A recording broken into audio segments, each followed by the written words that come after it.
Welcome to Watch, Review, Repeat. This is the podcast where two best friends discuss the latest in film and television and then do it all over again the following episode. My name is Colton Brown, and joining me is Andrew Meadows. Good afternoon, sir. How are you? Good evening, sir. It's 10 o'clock at night. The afternoon has ended long ago, but I'm doing quite well. Thank you for asking. Late start with a little punchiness. We're not alone. We have Henrique Jaime back with us for a full episode this time. In fact, we're here. I'll let everyone in on a little secret. It's the same night that we recorded our coverage of What If. We've seen a little movie more recently, and so we felt we might do the full episode of that one with the bulk of the time that we've dedicated for this evening. But we're talking Eternals, the latest entry into the Marvel Cinematic Universe, from Academy Award winning director Chloe Zhao. It's an eventful film, the lowest reviewed or the lowest rated film in terms of the Marvel Cinematic Universe as far as Rotten Tomatoes and Metacritic and the like are concerned. So, I don't know. We've got some things to unpack on this episode. It's quite the dichotomy of having a director fresh off an Academy Award for directing and a movie that doesn't seem to be playing super well for critics for whatever reason. But I don't know. That and more is something we'll talk about when we talk about Eternals. How's everyone feeling tonight? Feeling lubed up. Oh, he's back. He's lubed up again. Hopefully I don't spill beer on me keyboard this time when we could keep Andrew lubed up for a full episode. That would be appreciated. Keep yourself lubed up and not the electronics. We're going to keep exactly. They don't appreciate that sort of behavior. Yeah. Yeah, Henrique, how about yourself? How you doing? Pretty good. Say half lubed up. So half lubed up. Well, we'll get you there. We're sure we got some things to talk about, some drinks to be had, and some revels to be had. Some revels, yes. We'll definitely enjoy some revels. Okay, so let's just get into things. Fun fact. I'm just going to go ahead and say a fun fact. Go for it. People magazine just named Paul Rudd as the sexiest man alive. Fun fact. That's I didn't say it was related to this movie. I just said it was a fun fact. That's true. So, I think it's a great choice. I'm going to Google how old Paul Rudd actually is. He's actually 93. And you say while I do that, I want people to name guesses. I sent you guys the magazine cover earlier. I want you to tell me how old you think Paul Rudd is. I say 52. I was going to say 50 because I know he's 52 is the exactly correct answer. Look at you. I pushed enter. You can listen to my fucking keyboard when I pushed it. Okay. I guessed 52. Right. He is an ageless individual. Look at him. Yeah, I said the same thing to Anna. I was like, "Did you hear the big news?" And she's like, "What?" I left her in suspense for a few seconds, and then I showed her the picture of the magazine cover, and she's like, and he could also be the sexiest man alive for 2011 and 2001 because the man does not age. So this is ongoing. This is not the only time we'll talk about Paul Rudd because he stars in a little Marvel Cinematic Universe film called Ant-Man and starred in its sequel called Ant-Man and the Wasp. And guess what? It's getting another sequel, and we'll talk about that in a little while. So things will come together eventually. My actual other fun fact in terms of relating to Eternals is actually something that I've already spoiled, and that is that this film was directed by Chloe Zhao, who recently won an Academy Award for directing for Nomadland, and that makes her the only Marvel Cinematic Universe director to have won an Academy Award for directing. I had to fact check that. There you go. I thought maybe because I was like, oh shit, Kenneth Branagh fucking directed Thor. Like, he might have won something. He's been nominated for 5 Academy Awards, has not won a single one, and at least 2 of those were for directing. So I thought maybe Ryan Coogler could have gotten something from maybe like Fruitvale Station, but nope. And then Taika Waititi got nominated for a lot of things for Jojo Rabbit, but not directing from what I saw. So yeah, she is an elite company. all by her lonesome. Chloe Zhao. So anyway, that's my other fun fact that I'll offer up as far as Eternals is concerned. Let me compound on your. Oh yeah, you got something. Okay, all right. So People.com has an interview with Paul Rudd after he was announced as People's 2021 Sexiest Man Alive, and he says, "I'm going to lean into it hard. I'm going to own this. I'm getting business cards made." I will once again repeat my philosophy in life. If you do not like Paul Rudd, then I do not like you. It's a simple philosophy, but it's gotten me through in life. And, I found the love of my life. I can stand by that. She appreciates Paul Rudd just as much as I do, I think. Maybe not as much as I do. I'm a big Paul Rudd. I just love the man. He's just a goddamn treasure, honestly. But sexiest man alive. What a world we live in, all right? We've been through some dark times this past year and a half, particularly. But we're coming out on the other side with Paul Rudd as the sexiest man alive, and what it's more not could so you bad. ask for? I mean, so bad. People not dying and politicians not being shitty. Yeah, I know, I'm listening. I hear you, but Paul Rudd, sexiest man alive. People have spoken. The people have spoken. Just People Magazine, anyway. But anyway, all right, I'm having too much fun with this. You guys want to talk some news? Sure, go for it. All right, so I tried to consolidate all the Marvel news that's been piling up for a couple months now on this episode. Since we would have Henrique with us, I figured that would be a good opportunity for all of us to tackle the latest in the Marvel news. We've got some other things we'll talk about as well, so stay tuned for that. The first thing is closing the loop on something very exciting. The Scarlett Johansson and Disney Black Widow lawsuit. Oh, boy. Which was a huge shit show the last we spoke of it.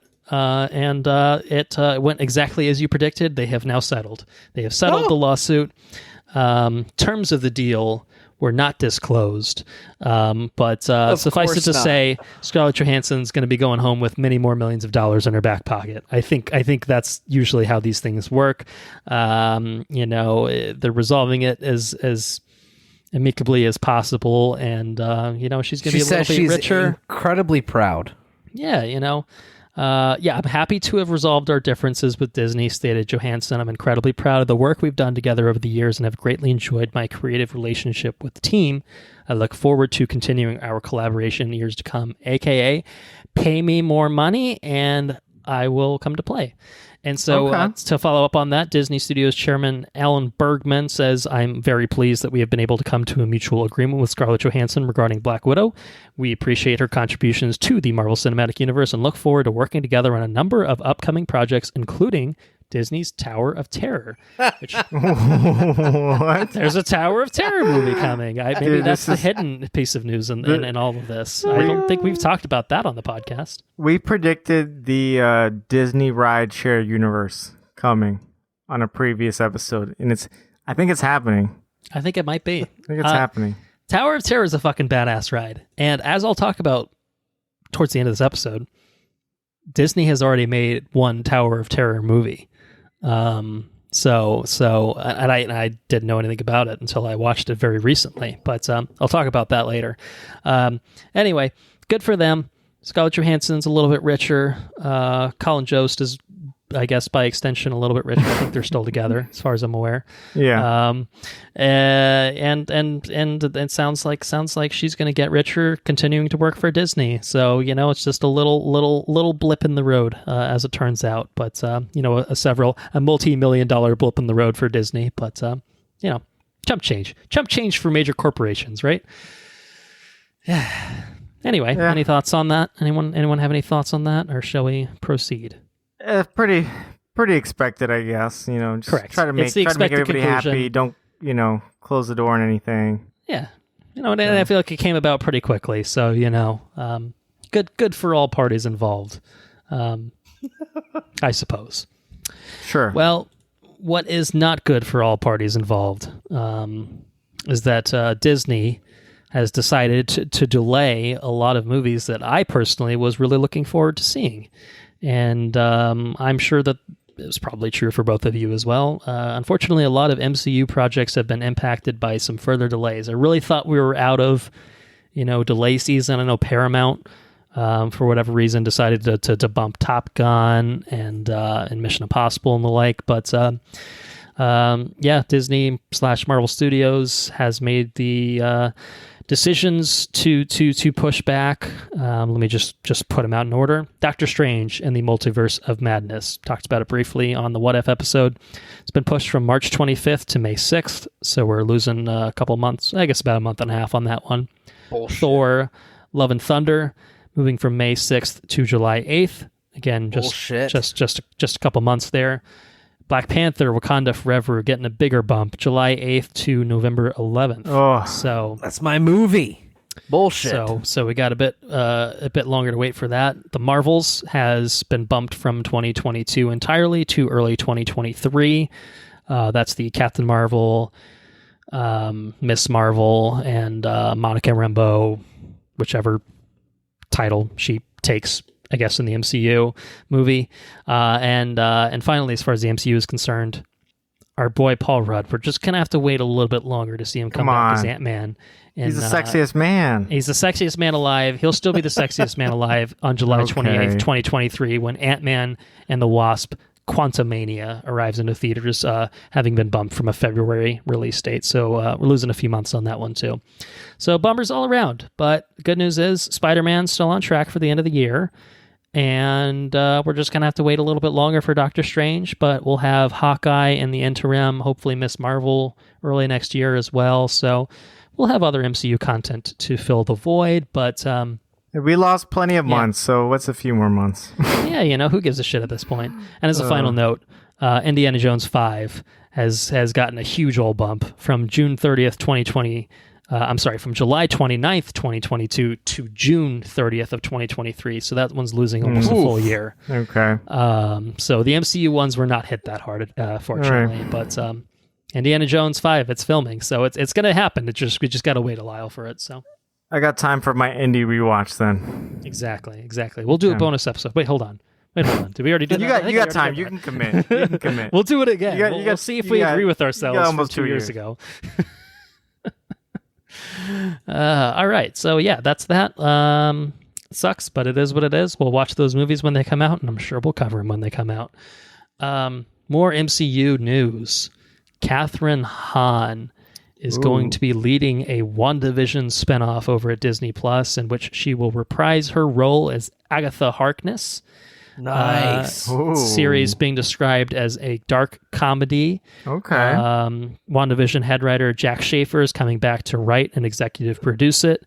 And I guess technically it says that it's not moving forward officially, but it's in the works. They're developing it.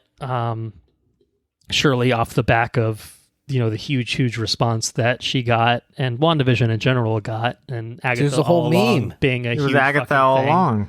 Exactly. So this is this feels kind of unexpected in a way of just being like, not a character or anything that you would have expected, and very much a I don't say this in a bad way, but a reactionary thing of people liked this thing. Let's give them more of this thing. Okay. Like that, it feels a little bit different than how Marvel Studios maybe usually kind of traditionally orchestrates their projects, where it's just like, well, we seed this little bit into this project and we'll set that up for a spinoff in a couple years or whatever. Like this is just, to me, I don't know that this was necessarily in the cards until they got Kathryn Hahn on board and until WandaVision took off in the way that it did.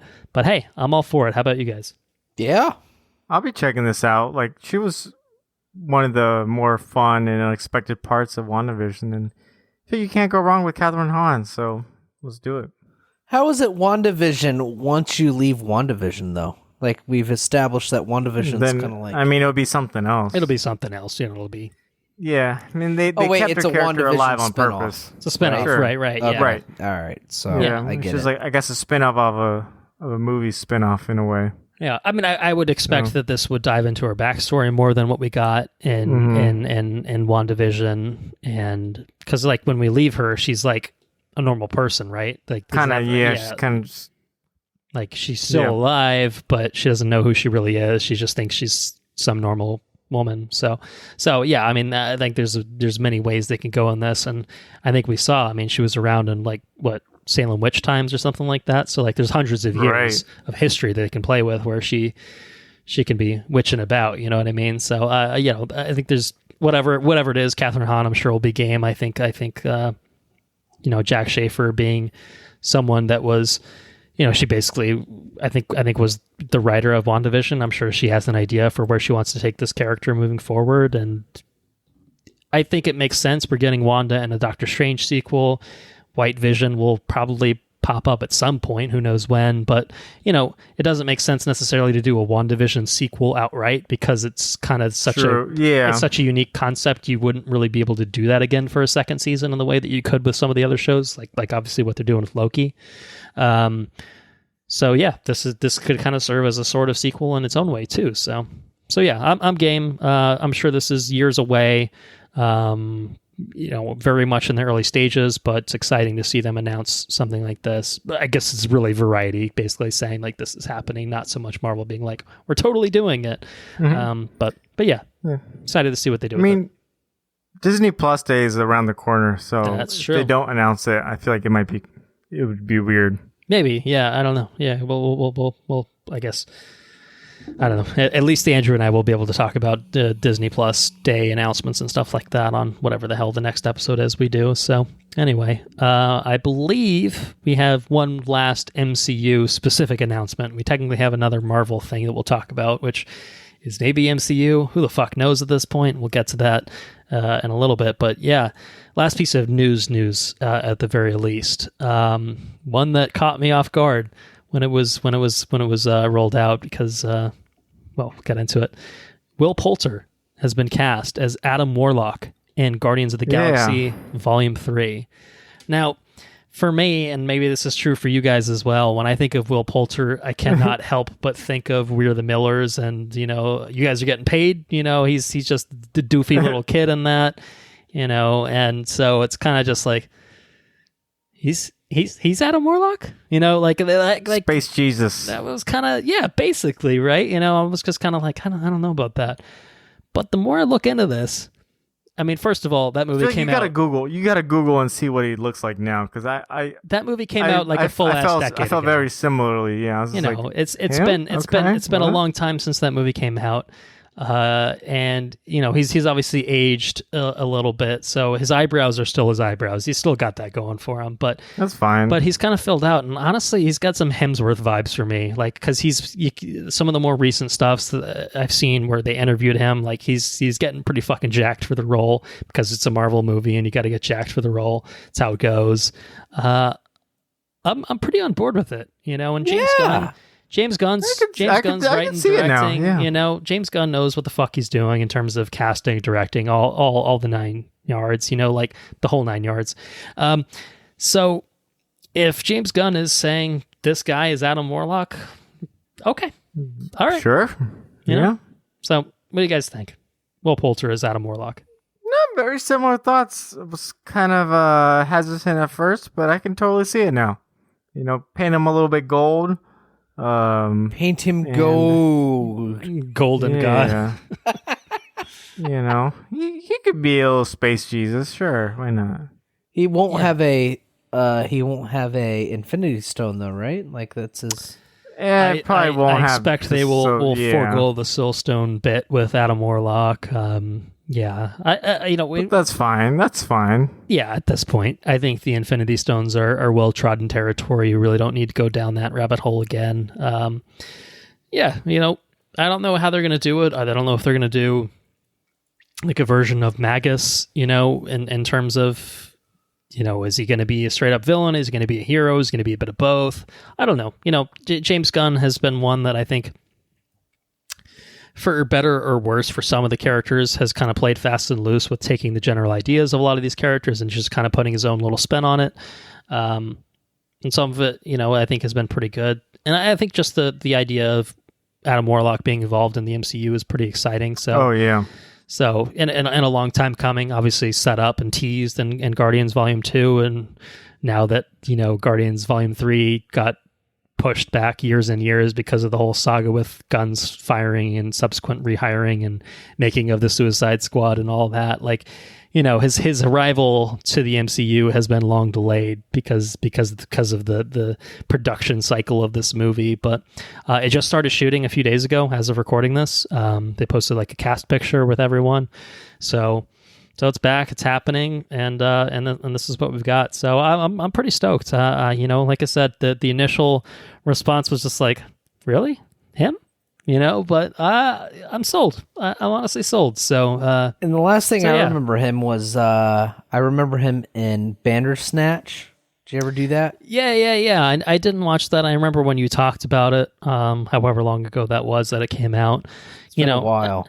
He's been getting some really great roles. Interestingly enough, he was cast as Pennywise in the It movies when Cary Fukunaga was attached to direct those, and then that didn't pan out, and Cary Fukunaga left the project. Will Poulter left the project, but he was in Midsummer. I did see him, I guess, most recently in that, probably.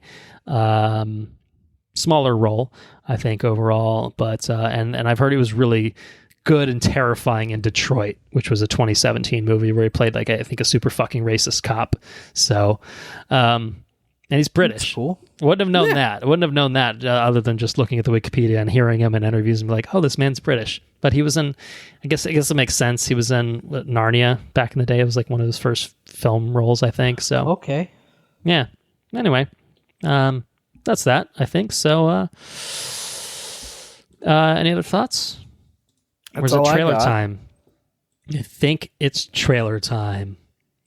Four teasers / trailers to get through. And I do say that deliberately, to get through for some of these, not for all of them. House of the Dragon, coming to HBO Max next year, 2022. It is the spinoff, one of the many spinoffs that we're maybe going to get to Game of Thrones, but certainly the first of them. We know that. And it's got a little bit of a minute-long teaser here, setting up. It's 100 or a couple hundred years before the events of Game of Thrones and the wet fart of an ending that we experienced with that series. We've talked about the whole notion of doing spinoffs for Game of Thrones, blah blah blah. Like, I think that what we said, probably the last time we talked about this, whenever that was like, okay, give it to me and we'll see it. We'll see. So, and we see in its glory. We see a minute of footage. Has this made you excited for Game of Thrones again? No, it looks like horse shit. Okay. Specifically, there's a bit here. I don't know what it is about this guy, but I just don't like his look. Are you feeding me a timestamp? Is that what's about to happen? Yeah, minute 34 seconds on the beach, or like sandy looking setting. Should have to go back that to guy. I don't. Which guy? It's Matt Smith. It's Matt Smith with his fucking awful blonde wig. It just, yeah. I get it. Yeah, I get it. I don't know. I think, knowing myself, I'm probably gonna check this out. Yeah. For better or worse. I feel like I have to. We're gluttons for better or punishment. worse. So what else are we gonna do with our lives? Watch 800, the 900 other fucking television shows. All in the existence? other amazing shit. No. Of course we wouldn't do that to ourselves. Play the fucking 30 video games that I have still in shrink wrap. No. I'll watch House of the Dragon instead. That's fine. I bet you the streaming quality is gonna be shit again too. And just we can't fucking see anything. It's gonna be an episode all in the dark and you can't see anything. You're like, is that a dragon? And you're like, oh no, that's just like whatever blotchy stuff. I don't know. Like, I'm going in with like not like the bottom, but like low expectations. If it's anything better than that, I'll take it. I'm going. What's that shit movie I watched? Children of Wolves or Raised by Wolves? Raised by Wolves. Yeah. I mean, that show was the worst fucking thing I've ever seen. You're almost selling me more on it. Like if If you're stuck at home and you can't, like, if you happen to catch the vid, you just fucking watch that. That will... And punish yourself? Yes. Punish yourself for getting... I punish myself for chewing my fingernails and catching this shit, or however I caught it. I'm just punish me. You watch it. It is fucking terrible. I'm going in with that level of expectation. I think this is going to be... I think it's going to be shit. I hope that I watch it and I'm just blown away. And I feel like since the bar is set so low, I might say, it's okay. You're like, that's not so bad. Right, but I do think it's going to be shit. Yeah. I mean, there's good material there. I feel like this is such a cool world and mythos and everything. So, it's... I don't know. There's potential there, but I gotta see a little bit more to be sold on it completely. If it's anything Matt Smith in his wig, tell me exactly how the show's going to turn out. And it looks like fucking shit. Yeah, the wigs and they're not great. I mean, first Game of Thrones season 1 had some weird stuff with Tyrion's hair and that's all, true. The pilots, everything else was wonky as shit. So it didn't destroy it for me. So we can get over some bad hairstyling and stuff if it's riveting content in the first place.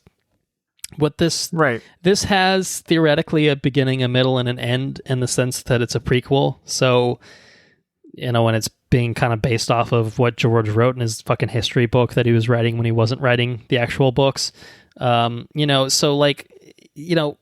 source material is theoretically there. I think that it's going to have to expand on a lot of that to make it feel like compelling drama type thing. But maybe it'll avoid those pitfalls of the last few seasons of Game of Thrones, where it's just the writers, going off on their own and going off the expedition, to put it mildly. But I don't think there's enough here to to pull you out of the lull of I don't give a shit about this. I loved this at one point. There was a point in my life where I loved this, but you killed my affinity for it. You stomped on my heart. You know what I mean? It's just I'm not ready to forgive you. I'm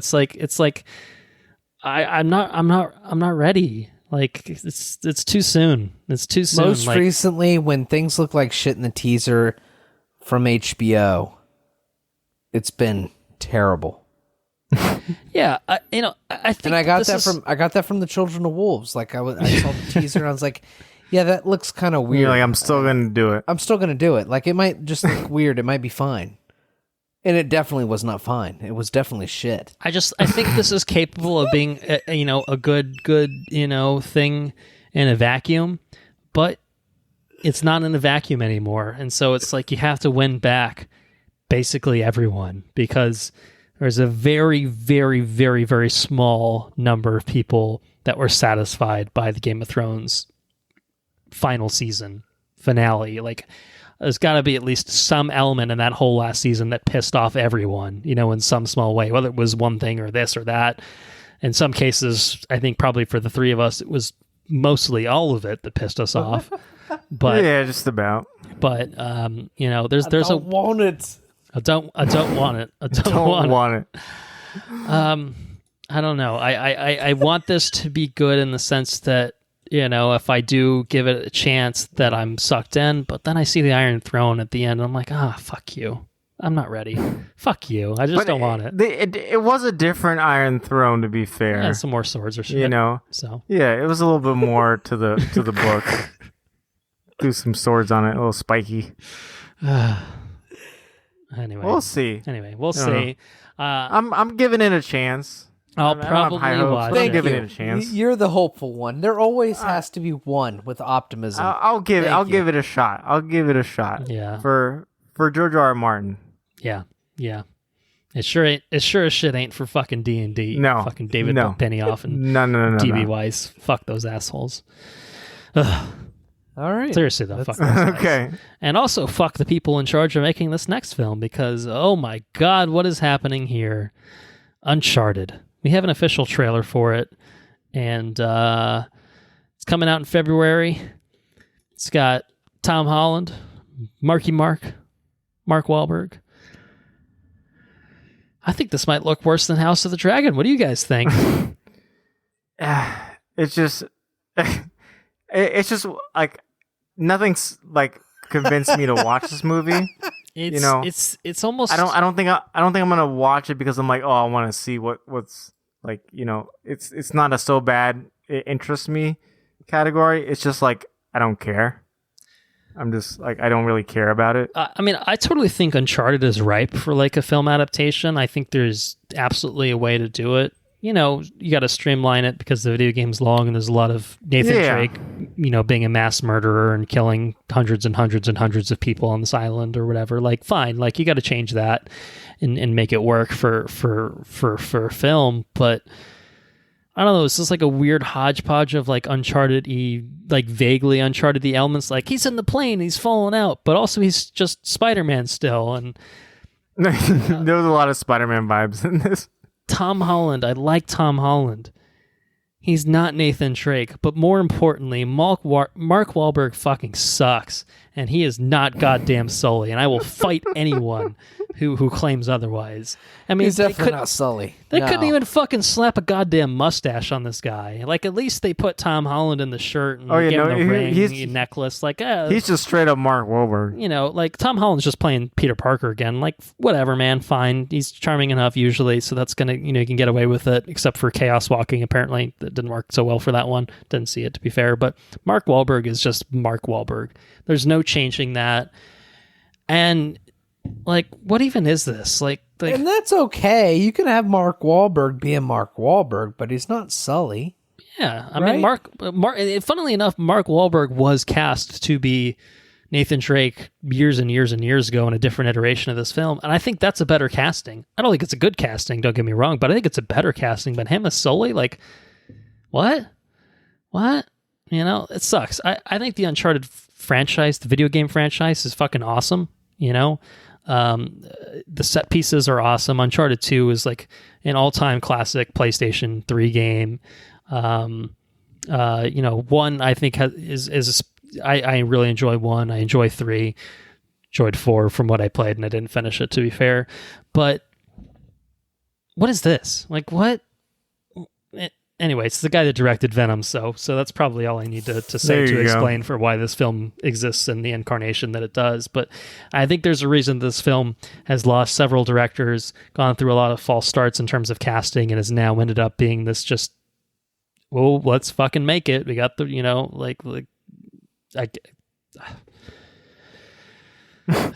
You sound very displeased. Can you tell that I'm exasperated with this shit? A little. There's only one trailer in this goddamn bunch that I'm excited about. Fortunately, that's the next one, but I don't know. Someone say something. I'm just gonna stew it. I think we all probably feel the same way. Yeah, I mean, I don't have like a diehard affection to the Uncharted series just because I think I got on PlayStation kind of late, so. It's not like insulting my childhood, but it also just like it's one that like unless this is like a free HBO movie, I'm not gonna see it. Like it's unless it's so bad that it's like I need to check it out. It's just not. It didn't sell me on anything. Yeah, it looks really bad. I think maybe the biggest thing that I can put aside the bad casting. It doesn't look fun, It should have a National Treasure, Tomb Raider-y type of vibe, and it just looks like a fucking boring ass nothing kind of half-ass action movie thing with like, him flying out of the airplane. Yeah, I mean that whole thing is comical, and it's like that's almost ripped straight from the game, but it's not because he's just flying around for some like it's even more exaggerated than it was in the game. It's like, how is that possible? How did you make it more ridiculous? Right. And why did you do that? What was the rationale? Like, I don't know any of these. I don't know any answers to these questions, but I don't know. It just it doesn't. It's not hitting the adventure treasure hunting type of vibe that it should. It's not giving me the fun, witty Nathan Drake and Sully bantery kind of vibe.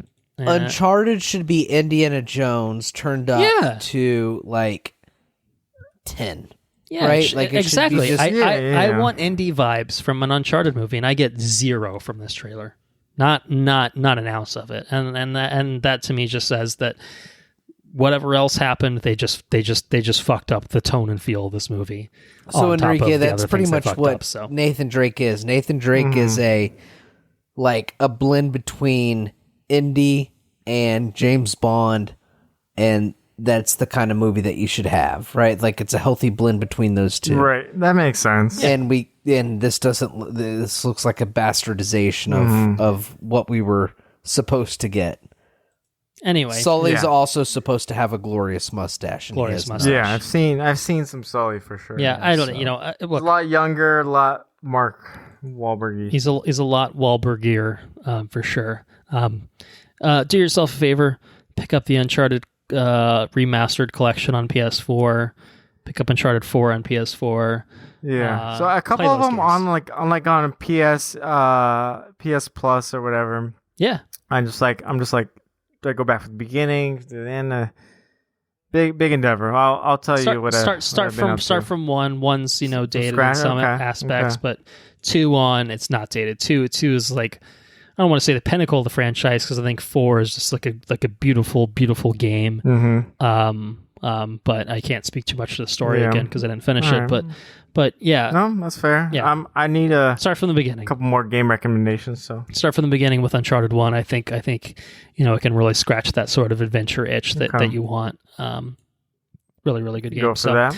So anyway, let us turn our attention to the one trailer of something that I'm really actually looking forward to, and that is the Book of Boba Fett, which is coming to Disney Plus later this year, starting on December 29th, and then I presume streaming weekly after that point. But yeah, we got a little. It's called an official trailer. I would argue it's really much more of a teaser. There's not, I think, a whole lot that we get in this trailer. It's kind of keeping your cards close to the chest kind of thing. But we know that Tamara Morrison's back as Boba. We know that Ming-Na Wen's back as Fennec Shand, and we know that he has taken over Jabba's throne on Tatooine, and he intends to rule in a different manner, as we learn from this. But it's more Star Wars. It's more of the Mandalorian kind of corner of the universe, as we saw with season 2. Clearly tying into the original. But yeah, and it's fucking Boba Fett, the character that I think people have been clamoring to see more of for literally decades. Yeah. So here you go. You finally are getting it. So anyway, I think it's really fucking cool. How about you? No, I agree. I don't think you have to sell them. This is one you don't have to sell me on it because we got basically a teaser I'm in from the get-go. I'll watch it. Right, in Mando season 2, ends with Book of Boba Fett announcement. So yeah, I will definitely be checking this out, especially because we don't get a lot of more live action Star Wars for a while.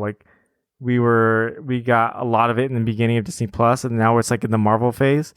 And I'm itching for some live action Star Wars. I will definitely get to the Bad Batch, get my animated Star Wars fix. But I'm ready for some more Mando. I'm ready for some more Boba.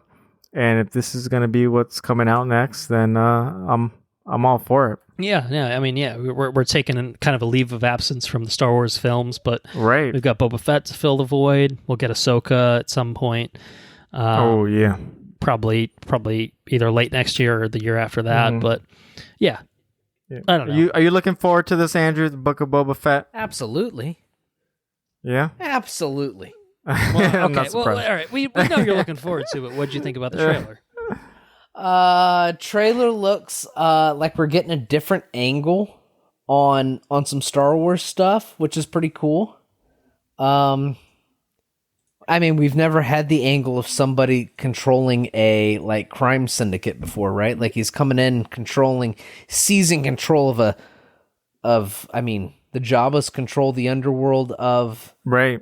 You got some glimpses of Maul doing it in the animated right? series, so but what are the implications of that? And so Yeah, no, I'm all for it. And we've already established that Boba has kind of like this badass stick. No, yeah, well, he does have the badass stick. We'll get to that later. But he's got a code that he conducts himself with, right? And how he implicates that code in the underworld in which he's trying to seize control of, that's going to be fucking cool. Also, the visceral nature of the direction they're going to be taking it in is going to be fantastic for Star Wars. I'm so excited about it. It's the episode that Robert Rodriguez. Robert right? Rodriguez, Yeah. The episode that he directed was like, that was brutal. it was the most visceral thing I've ever seen in Star Wars, and it was fucking cool. It was so good. So seeing that,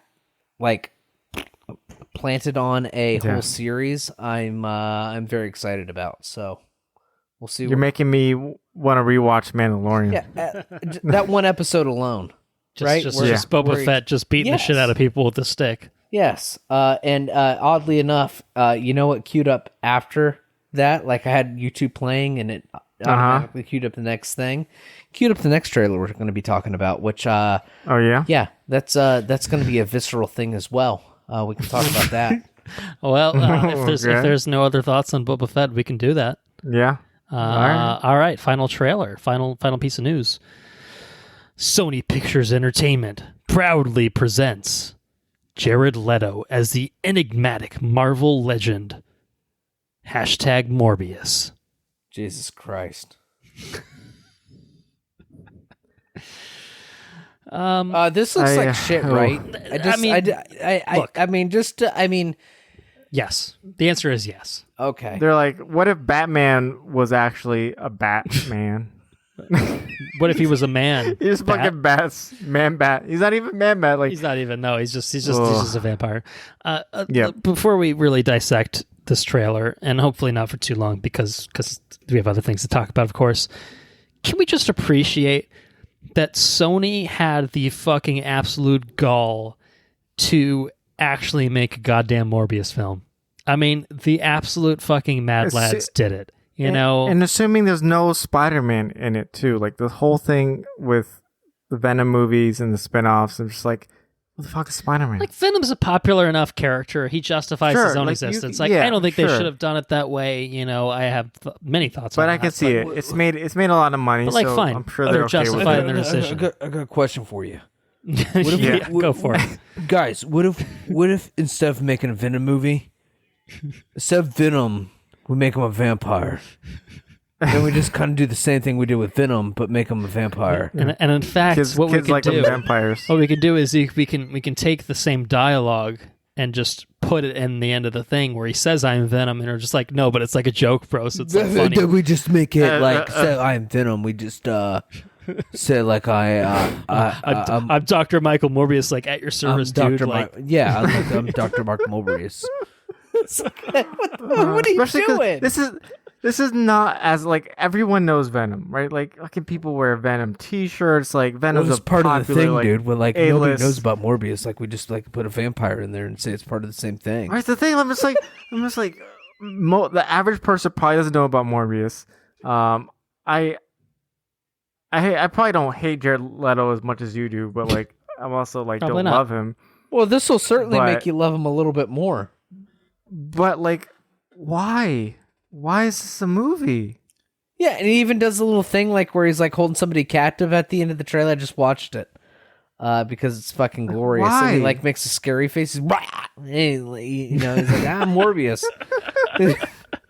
Why is this? It's fucking stupid. Like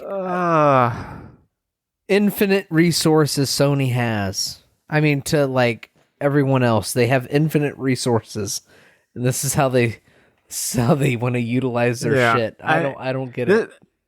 I will say, like, this movie might piss me off because they're bringing in the Vulture into it, who was an amazing MCU, I guess, shared universe villain, whatever they're going with. So if they're tying in some MCU stuff into this and it turns out the way it's looking like, it might piss me off. What if Blade plays a cameo and kills Morbius? If he kills him, I'm fine with Yeah, that. you just off him. He's a vampire. You got to kill him. You got to do what you got to do. That's totally fine. And like it's like the segue into like the next MCU movie. That might be okay. He could make that work. All right, I think you wrote a better ending than whatever we're gonna get. I'm so. sure you did. I'm sure it'll end. I'm sure here it'll end in- with here, Morbius Disney. being like, can I enter the multiverse? I want to be in the MCU too. Excuse me, let me in, please. This is very confused. So Michael Keaton's in this. I'm sure he got millions of dollars. Good for him. Good on the man. I don't blame him. But we see there's an Oscorp tower in this. There's a poster of the Sam Raimi looking Spider-Man, which is what we saw in the teaser. There's a Venom reference. There's a very explicit Venom reference at the end, in addition to another one in the trailer. So, like, what? Like, is Sony's conception of the multiverse is we can just do whatever the fuck we want and fuck you. So don't fucking question us because we have the rights, and so you're never gonna get them back, Marvel, unless you pay us trillions of dollars. I don't know, but Marvel, just pay them trillions of dollars so we don't have to endure this shit, please. basically, and like behind the scenes, like Sony's like whoever and Kevin Feige and be like, yeah, we have a great working relationship with Marvel and we have a great working relationship with Sony. I'm just like, oh, you guys fucking hate each other, don't you? You guys cannot fucking stand the sight of each other, and Sony cannot get over the fact that they're just dangling these rights. He's just like, you want Spider-Man? You want Spider-Man? Well, we're making Morbius. We're making Aunt May. We're making Black Cat. We're making Madam Web. We're making Venom 1. We're making Venom 2. We're making Venom 3. We're making Venom 4. We're making Venom 5, Venom 6, Venom 7, Venom 8, Venom 9. Like, what? Venom. How's that Eminem song go? He doesn't have a song on the first Venom. I think you're right, like, but I have no idea how it goes. Venom. You gotta be shitting me. I'm looking that up right now. I've never even heard of that. Yeah. Wait, did you? Or I know you didn't record an episode on it, but did you watch the Venom Let There Be Carnage? I did not. No, No, okay. I think we set it up for the listeners that like, oh, we're gonna take the plunge, we're gonna do it for you guys, and then ultimately, I was kind of waiting on it. Andrew and I valued our mental health more. That's just kind of how it went. It was just like, once it's out for streaming, I'm gonna check. for it what out. it's worth. For what it's worth, I was at a theater ready to watch it. I was ready to watch Halloween Kills. And I was set up for a double feature with Venom. In fact, I couldn't even cancel my AMC ticket. So technically, my AMC A-list shows that I saw a screening of Venom, but I ended up leaving. And I don't regret it. Because Halloween Kills, as I talked about, was pretty bad. I didn't really need a double feature of badness in my life. So anyway, Morbius looks real dumb. It's coming out, was it January that it's coming out? Exclusively in movie theaters. It looks real shit. Jared Leto sucks. Honestly, I think this movie sucks with or without Jared Leto in the lead role. It's just, why are you making a Morbius movie? Is really what it comes down to. It's a big question. Yeah. Morbius could be fine as a Spider-Man villain, but I mean, really, of basically any fucking Spider-Man villain like that could potentially justify their own film, Morbius has to rank towards the bottom of that list for me. I'll take an entire movie about Doc Ock. Doc Ock, and I know they're doing the Craven movie, but I think Craven could fucking work. I don't. Craven could be a really good obviously it's tied with Spider-Man, but like. There are characters with enough background that you could probably do your own bullshit Joker thing with them. Yeah. Well, that's what it is. It's DC's fault, really. They started the trend with Joker. Yeah, but and as much as like I have my problems with Joker, like I think for the most part, like it's generally well made. Like Joaquin Phoenix is good. Like sure, this does not look like a Joker. No, this is not a Joker. No.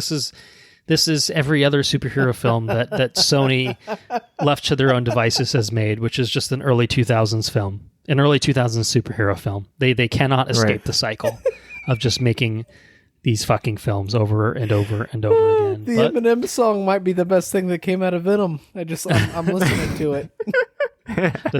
does he say Venom, Venom, Venom at any point? Have you gotten to that? Momentum, You know, go remember- get him, Venom. Yeah, I feel like he tries to rhyme stuff with Venom.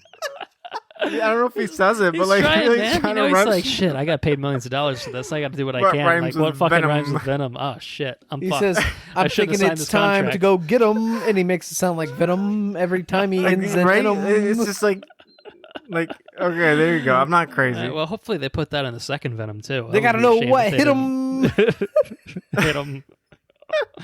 Oh, fuck me. Oh, Yeah, so that's it's also got its own music video, which is pretty cool. Oh, very cool. Very, very cool. Anyway, so yeah, that's fucking Sony. Yeah, Jesus Christ. This is the, yeah. Morbius. We've done a quick slice of Sony. Just not having a good time, man. Just not they're having a good in terms time. of- they're having a great time making all their shit.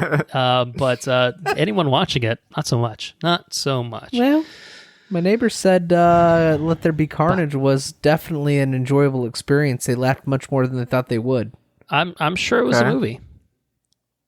all right. I'm sure that there were scenes of people in it and things moving. You know, like a motion picture of sorts. I'm sure it was that, but I'll see it at some point. Probably, I don't know. Maybe who's to say? Probably eventually. But anyway, we're here for a very different purpose. We're here to talk about Eternals, which is the latest in the MCU. I believe the 26th film in the Marvel Cinematic Universe, and it is currently playing in theaters only. As a recording anyway. I'm sure it'll be in theaters for a little while longer as well, so hopefully everyone will have an opportunity to catch it before we do a deep dive on it. But Eternals was written by Chloe Zhao, Patrick Burley, Ryan Firpo, and Kaz Firpo, directed by Chloe Zhao, as I talked about earlier. Stars Jim Chan, Richard Madden, Kumail Nanjiani, Leah McHugh, Brian Tyree Henry, Lauren Ridloff, Barry Keoghan, Don Lee, Harish Patel, Kit Harington, I don't want it, Salma Hayek, and Angelina Jolie.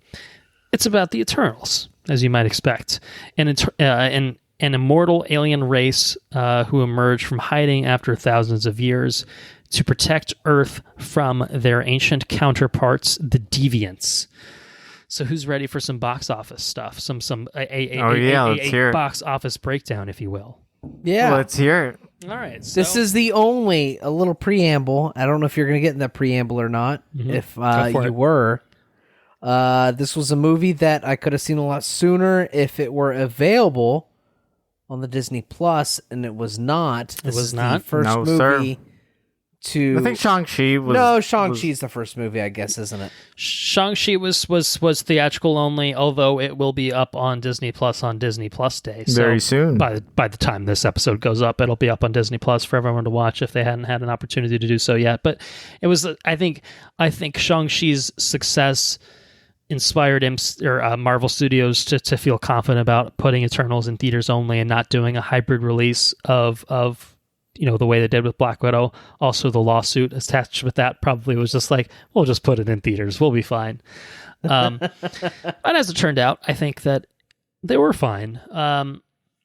Opened with $71 million domestically in its opening weekend, which is not obviously an MCU record. It's not the worst. It's pretty solid, I think. And this is a new IP that they're debuting with Eternals. International did about $90 million. So as of recording, the worldwide total right now is $170 million, closer to $171 million. And we are recording this just 5 days after it came out in theaters. So we're pretty fresh on this. So it remains to be seen how the legs are going to be on this one. I don't think there's anything huge coming out the second weekend, but the cinema score, Rotten Tomatoes, some of the reaction hasn't been overly positive, certainly not in the way that we've seen with a lot of other MCU flicks. So that will maybe have an impact on its overall box office legs, that remains to be seen. But I think it's a solid start overall for kind of what it is. It's also a longer film. It's 2 hours and almost 40 minutes, I think, overall. So Shang-Chi did better. I think Black Widow did. I actually can't remember if Black Widow technically did better in its opening, but again, that was the hybrid release with Disney Plus as well, so it's somewhat of an unfair comparison there. But for what it is, I think that Marvel Studios can't be too displeased with it. I know this movie cost a lot of money to make. I think it's $200 million-ish budget, so obviously not even close to making it back as of now, but it's just kind of one of those wait and see how it pans out before they can really declare whether it's a underperforming kind of film. But yeah, I mean that's where we're at right now. That's the information we have to work off of in terms of the box office breakdown. So I've made mention of the fact that this film has not fared too kindly on Rotten Tomatoes and the like. I think it's under 50% on Rotten Tomatoes right now. I think the average rating is like 5.6, 5.7, something like that, which isn't like horrible. It's like interesting because I'm looking at it now because I actually like skipped Rotten Tomatoes altogether for this. I actually like went into this pretty fresh, so it was kind of nice. Well, that's an interesting but perspective. it's sitting at 47% with critics, but 80% by audience. Okay, yeah. So the audience score in Rotten Tomatoes is pretty solid. Yeah, very big discrepancy there. The cinema score, which is kind of like a metric that a lot of people use to gauge box office legs, it was the lowest. It was like a B or a B minus, I think, which is the lowest an MCU film has ever done. So for whatever reason, it's not having as much traction as some of the other MCU films. And I think that's just totally fair to say, not even adding my own input on it or either of your inputs on it. I guess I just say all that to say, are you with the people that are not loving this? Or, I mean, how do you guys feel about this? This is clearly a different flavor of the MCU. It's very much a different slice of the MCU that we've seen before. And so how did it work for you? Mary Andrew, you just watched this, right? Like the other day? I think you watched I it watched yesterday. it yesterday. Yeah. Oh, Yeah. okay. Let's hear it. Okay, Fresh so take. I am. I don't want to get into I don't want to spoil the listeners on my recommendation. But what I will say is I'm not as critical as the critics, and I'm not as high as the viewers. Okay. I think the correct answer there lies in the middle. I think it does cool things, and I appreciate it being made and exploring new territories. I think that there's a lot of spectacle. I think that a lot of characters feel hollow. It's definitely not a James Gunn film in the sense that all the characters feel 100% fleshed out, and it doesn't feel as a team-up movie as it should be. And I don't know. I was going into it really hyped, so maybe what I got didn't quite deliver what I was expecting it to be. Like I said, there was a ton of spectacle. You could tell it was a very expensive movie to make. I think that a lot of the effects were cool. I think that some of the plot twists they just weren't as interesting or as well thought out, or just weren't as twisty as they were intended to be. Definitely not the best Marvel movie I've ever seen. Definitely didn't deliver to the hopes that I had. But it wasn't. Some people definitely showed up, and a lot of cast members definitely showed up and made it a very entertaining movie. I wasn't lulled at any point. I would say that I feel it was a I don't know. I think it's better than Black Didn't love Widow. it, but you didn't hate it. Yeah, exactly. Okay. I wasn't Black Widow was not a high point of the Marvel movies for me. And I think that this was a little bit better than that, but it wasn't some of the best Marvel movies I've ever seen. and I say that because I'm not talking about cinematography, I'm not talking about score, I'm not talking about a lot of different things. There was a lot of spectacle, which is what you would come to expect. I saw it in IMAX, albeit it was a Limax. It wasn't like the best or anything like that, but I did see it in IMAX.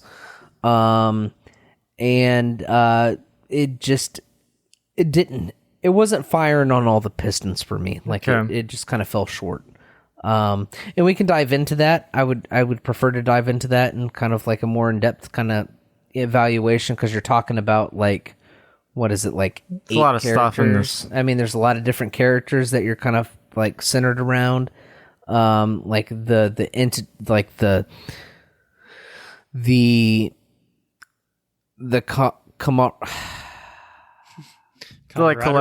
camaraderie, the big group, camaraderie, the group of the Eternals. Yeah, but you're not just covering the group of the Eternals. You're trying to they took the point of where we need to like explore each individual person that makes up the group, which is great, right. Which is awesome. And I think that you could definitely compound on that. And I just don't think that all the characters got their light to shine. You know what I mean? Or they just weren't given enough material to work with. And I think some of the viewpoints or some of the perspectives that the characters were given to kind of like work within were just kind of either they weren't given enough time to flesh them out, because ultimately it's kind of what it takes is time, especially when you're talking about immortal characters that like, you know, that develop their relationships over centuries. Like if you're not fleshing out those relationships, which those relationships are bound within, like it's one thing within Guardians of the Galaxy where like these people meet up and they immediately hit it off or they don't or whatever, right? Like you can make those immediate one-off relationships work and spark and great, right? That's awesome. But then when you're trying to like shine these relationships through the lens that they had thousands of years or hundreds of years or whatever to develop, and this is kind of like what we're being shown. Like you're not either showing the right things or you're not giving enough time to each of the characters or what have you. I don't know where the shortcoming is, but I felt like all the characters weren't giving enough. There just wasn't enough. Like, I don't know. It's evident that certain characters are given more material than others. That's probably the biggest thing. It's evident that certain characters had more material than others. And at the same time, the characters that were given the least amount of material were expected to pull a significant amount of the weight, right? And we'll talk about it, and I hope that you guys like prod me on like expanding on my thoughts, because I'll sit specifics. Here I'll sit here and sip my beer, and I'll kind of forget what my point was while you guys talk. So prod me on it, and I'll talk about it. Let's get into it. There's a lot of characters to cover. There's a lot of perspectives to cover because there's just a lot of material that happens in like a 2.5 hour movie. And the movie covers a lot of things. But I feel like the outcomes and stuff of the movie didn't quite deliver. So it was good. I think it was vastly more entertaining than Black Widow. But it wasn't as, I don't know. It wasn't what I wanted. That's bad. It wasn't what I expected. I expected a epic Marvel movie. Okay. And I got something that kind of landed not quite. Yeah, exactly. It didn't quite hit the mark for me. What'd you guys think? I took way too long. I'm sorry. No, I can build off that because I can echo some similar things, and this had a big task. Like you're introducing multiple characters in 2+ hours, and you're expected to fall in love with them. And this movie covers like thousands of years. You know, literally covers thousands of years. And you know, I think maybe some of the I'll say some of my thoughts and see if they echo with what you were getting at. It's like on one hand, it was a big epic Marvel movie. Like this was intergalactic, dealing with Celestials coming over to Earth. Like this is like big time Marvel stuff. Obviously, inspired a lot by Jack Kirby and a lot of those stories. But this is also like a group of characters that we don't know much about. Obviously in the MCU and even in comics. Like I'm not that familiar with the Eternals. Like I don't. I can't tell you too much without looking up like stuff specifically about Icarus or Cersei and things like that weren't covered in the movie. But so it's kind of like a fresh take in like a Guardians way. That was another thing, not to cut you off, but no, go for it. I think like on surface level reading, because I did a lot of I don't even want to say I did a lot, but I did some reading before, like while this movie was announced and stuff, and it was like months out before I watched it. And it seems like there was a big departure from like what was written material and what we were given. Now, maybe they'll compound on that. Maybe certain characters were lying and that sort of thing, and maybe they weren't. I don't know. But okay. It seems like a big departure from the comics. Yeah.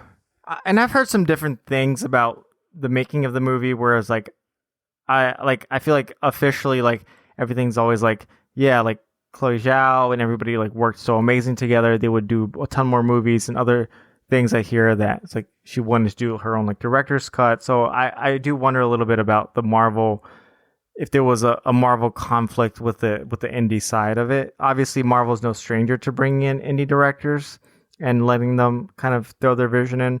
But I did feel a little bit like there was a conflict in the big grand scale of it and the intimate character story, that I got some of both and maybe not enough of each one. Whereas like maybe if it leaned in more all the way in one versus the other. So I don't know. I agree. I think nothing's egregious in this. Like for me, like I thought it was very enjoyable. Didn't quite hit all the marks for me that I was expecting, like with this amazing cast, with this amazing director, with it being an MCU movie. I don't think it's like I guess comparing Marvel movies, not just comparing Black Widow, I think this is definitely better than Incredible Hulk. Like so, like ratings wise, Okay. ratings wise, I disagree on that. Obviously, Rotten Tomatoes is like a weird kind of rating system, but yeah, I would say like things I enjoyed, like a few of the characters like had really special moments. Things and it's a pretty movie. A lot of stuff shot on set, but then like there's that kind of conflict with the CGI, which I wish maybe they would have leaned a little bit less on. Like the Deviants were just weird. Like they're just kind of like weird CGI dogs, and like I don't like those didn't really do much for me. Too. Yeah, flying dogs, weird humanoid dogs, but like I don't know, Deviants didn't really do much for me. So a lot of conflicts. Like, yeah, I guess my thing is like a movie with a lot of inner conflicts within itself. So, and that's kind of how I feel about it. Like a lot of conflicted feelings, like things that worked, things that didn't. So yeah, it's fair. Yeah, it's tough. It's a hodgepodge. Tough to boil it down. Yeah. So I have many thoughts that are swirling around in my brain right now. So I'll try to get them out as succinctly as possible. First thing is good as I won't have to come to blows with anyone. It sounds like everyone enjoyed this film well enough. Yeah. You know, with obviously some criticisms withheld and all that good stuff. But I'm kind of at the point. For the record, I just really enjoyed this film. And I was coming into it from a position of seeing the negative reviews beforehand and thinking like, oh shit, is this going to break the streak of Marvel not really, really hitting their stride? It's not a DC movie, that's for sure. No, it's not. a thing. It's not. I mean, even if thematically and like visually, it's honestly closer to some DC movies than we've seen from the MCU before. I really liked it. So I mean, I'll say that, but I'm kind of, and I think this is kind of echoing what Henrique was getting at. Like, it's kind of just crazy pants to like think that this is like the worst reviewed Marvel Cinematic Universe film. Like, this is definitely not really? the worst. This is definitely not the worst movie. Like, to me, I don't know if it's just a deliberate like, oh, we got to pick one, and like it's not what we want it to be because it's an Academy Award-winning director, and so like this is, yeah. I mean, it's just insane. Like, I cannot. Anna and I talked about this. Like, if you told someone to watch Thor: The Dark World and Eternals back to back, like, okay, yeah, and like, in what fucking goddamn world are you saying that like definitely better than the other? That Thor is better? Like, that's just insane, honestly. So I think even if it's not meeting expectations, you know, and in some of the ways perhaps that you guys have talked about, I think for you know, more than half of critics to just give it a negative review overall, kind of, it does surprise me. You know, and maybe again that is just the expectations of, well, it's Nomadland's Chloe Zhao coming in, like she's gonna elevate the MCU material. I'm like, right, it's still a fucking Marvel movie, man. You know what I mean? Like, it's prettier than most, if not all. Yeah, for sure. You know what I mean? Pretty movie. You know, and it's bold. It's bold storytelling in the sense that it's doing a lot. It's covering a huge span of time. It's covering 10 basically main characters. That's a lot. It's a lot to chew off. You know what I mean? So like, I kind of get like some sort of trepidation with like what this film is trying to be. But I watched it. You know, I watched all 2.5 hours plus of it, and I had a fucking great time with it. So, putting aside, you know, just expectations coming in and all that, I just kind of taking it at its, you know, for what it is, I guess. I had a really, really good time watching this film. So I think cinematography first and foremost does stand out. I just hit on that literally like probably a minute ago at this point. If that, you know, I think that this film has a different feel to the rest of the MCU where it feels more lived in, it feels more real. And I think that's because there was a lot of filming on location. I think there was, I don't want to say minimal CGI because obviously that's not true. There was a fair amount still, yeah. But you know, I think that for the most part, it's less green screen plus CGI so much as filming on location with puppets and whatever and filling it in with CGI. Because like obviously, yes, the Deviants are just totally CGI. And I think that the combination of practical and computer generated effects, I think is fine for me for most of the film. Through the pre-credits bit of the film, the CGI did not bother me. Is what I'll say. Fair enough. That's funny. You know what I mean? Like it's not amazing. It's not the best CG I've ever seen, but it never took me out of the film. Before the credits, it never took me out of the film. But I think that the story, I really like the story of it. I think that centering it around, you know, these people who you know are newcomers to the MCU, newcomers to us, and I'm with Henrique in the sense that I really don't have I know Jack Kirby was heavily involved in creating the Eternals, but I don't really know shit other than like, yeah, they're like fucking ancient beings and There's whatever. And they're involved with the Celestials, who are these fucking massive beings who are responsible for like creation in the universe. I don't even know, man. But like this film, like from like fucking minute zero, and I say minute zero because it gives you an opening crawl, just being like, you're in for some shit. You know, it's an exposition heavy movie. It's a lore heavy movie. And I think you kind of have to be like ready for that. You know, I think that it dumps a lot of shit right on you, and then it explains that in dialogue a few too many times, you know, to the point where it's just like, we need to make sure that you understand who the Eternals are, who the Celestials are, who the Deviants are. Like it's pretty heavy-handed in that way of just making sure that like you're up to speed with like what's going on. And I don't think it's like veering too much into territory of treating you like an idiot, you know what I mean? But it is very much, you know, reminding you of how things are. And, you know, because this is such a different slice of what we've seen from the MCU, it's not like it's necessarily building off of what what had come before. Like the plot itself is like, well, the events of Avengers, Infinity War, and Endgame have set the stage for like what's going on in this. But like beyond that, that's pretty much the beginning and the end of that.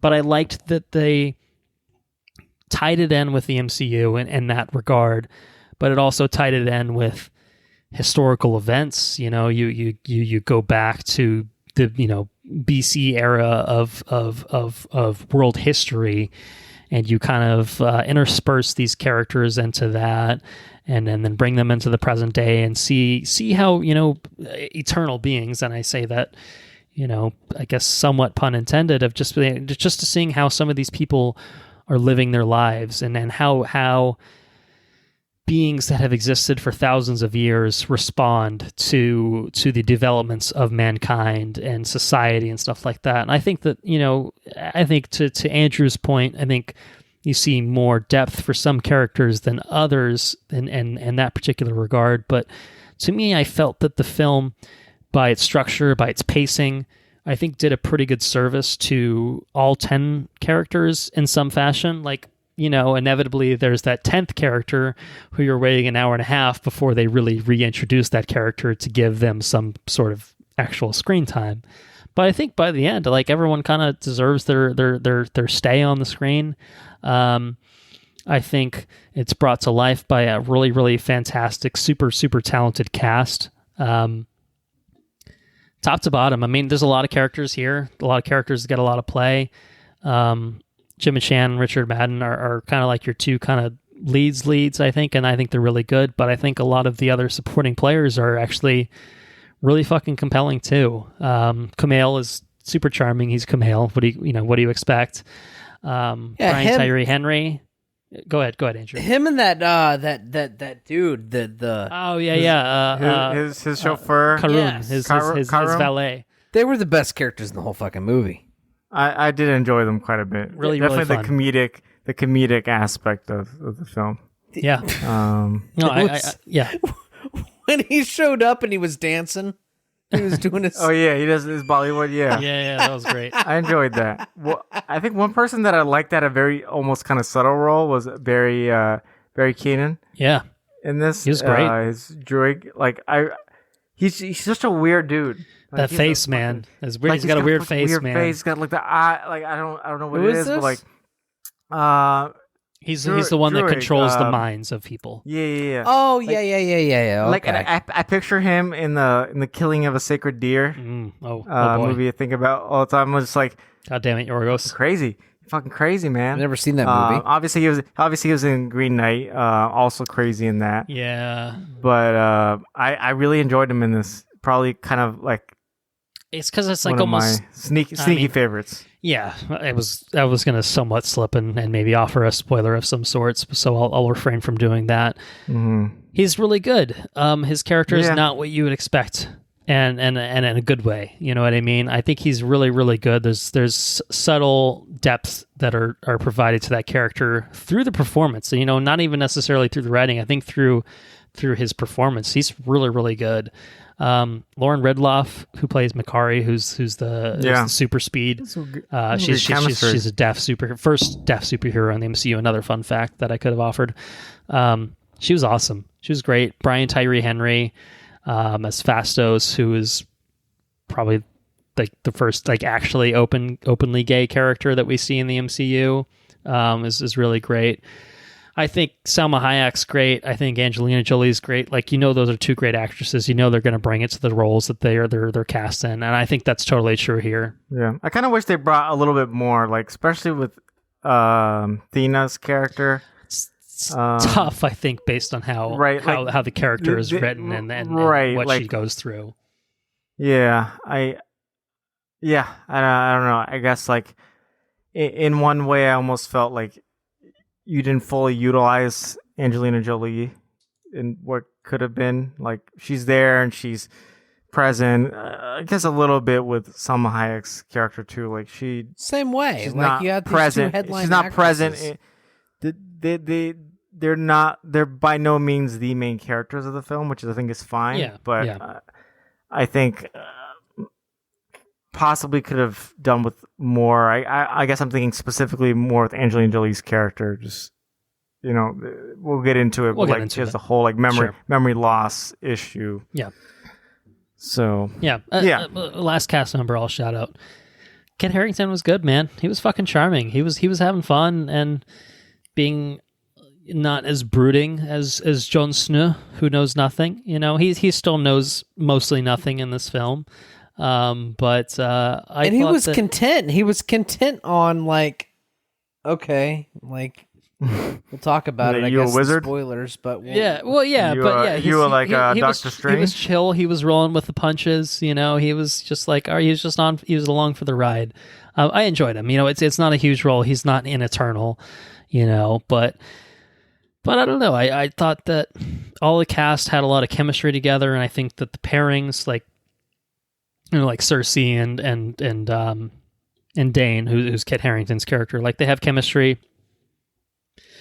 There's a history of romance between some characters, and that's I think I don't. We'll talk about some of this in spoilers, obviously, but I don't know. There's a lot going on in this film. There's a lot going on. There's no doubt about it. There's a lot going on. But I don't know. It just kind of came together for me. It's not a perfect film. CGI, the post-credits bit's a little wonky. We'll talk about that. And it's CG high. It's CG heavy in some respects in other ways too. Sure.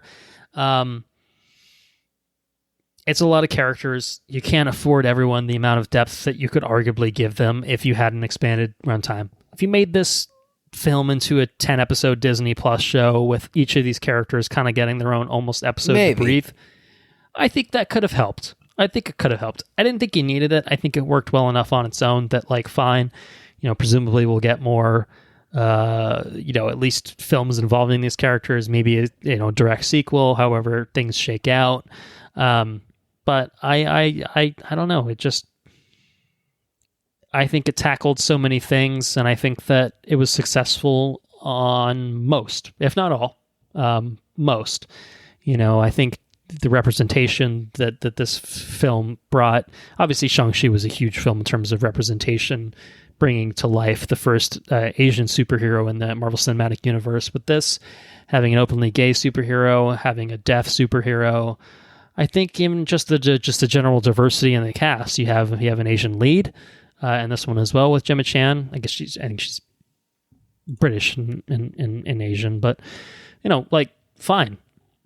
Kumail, you have an Indian superhero. I don't think we've seen that in the MCU.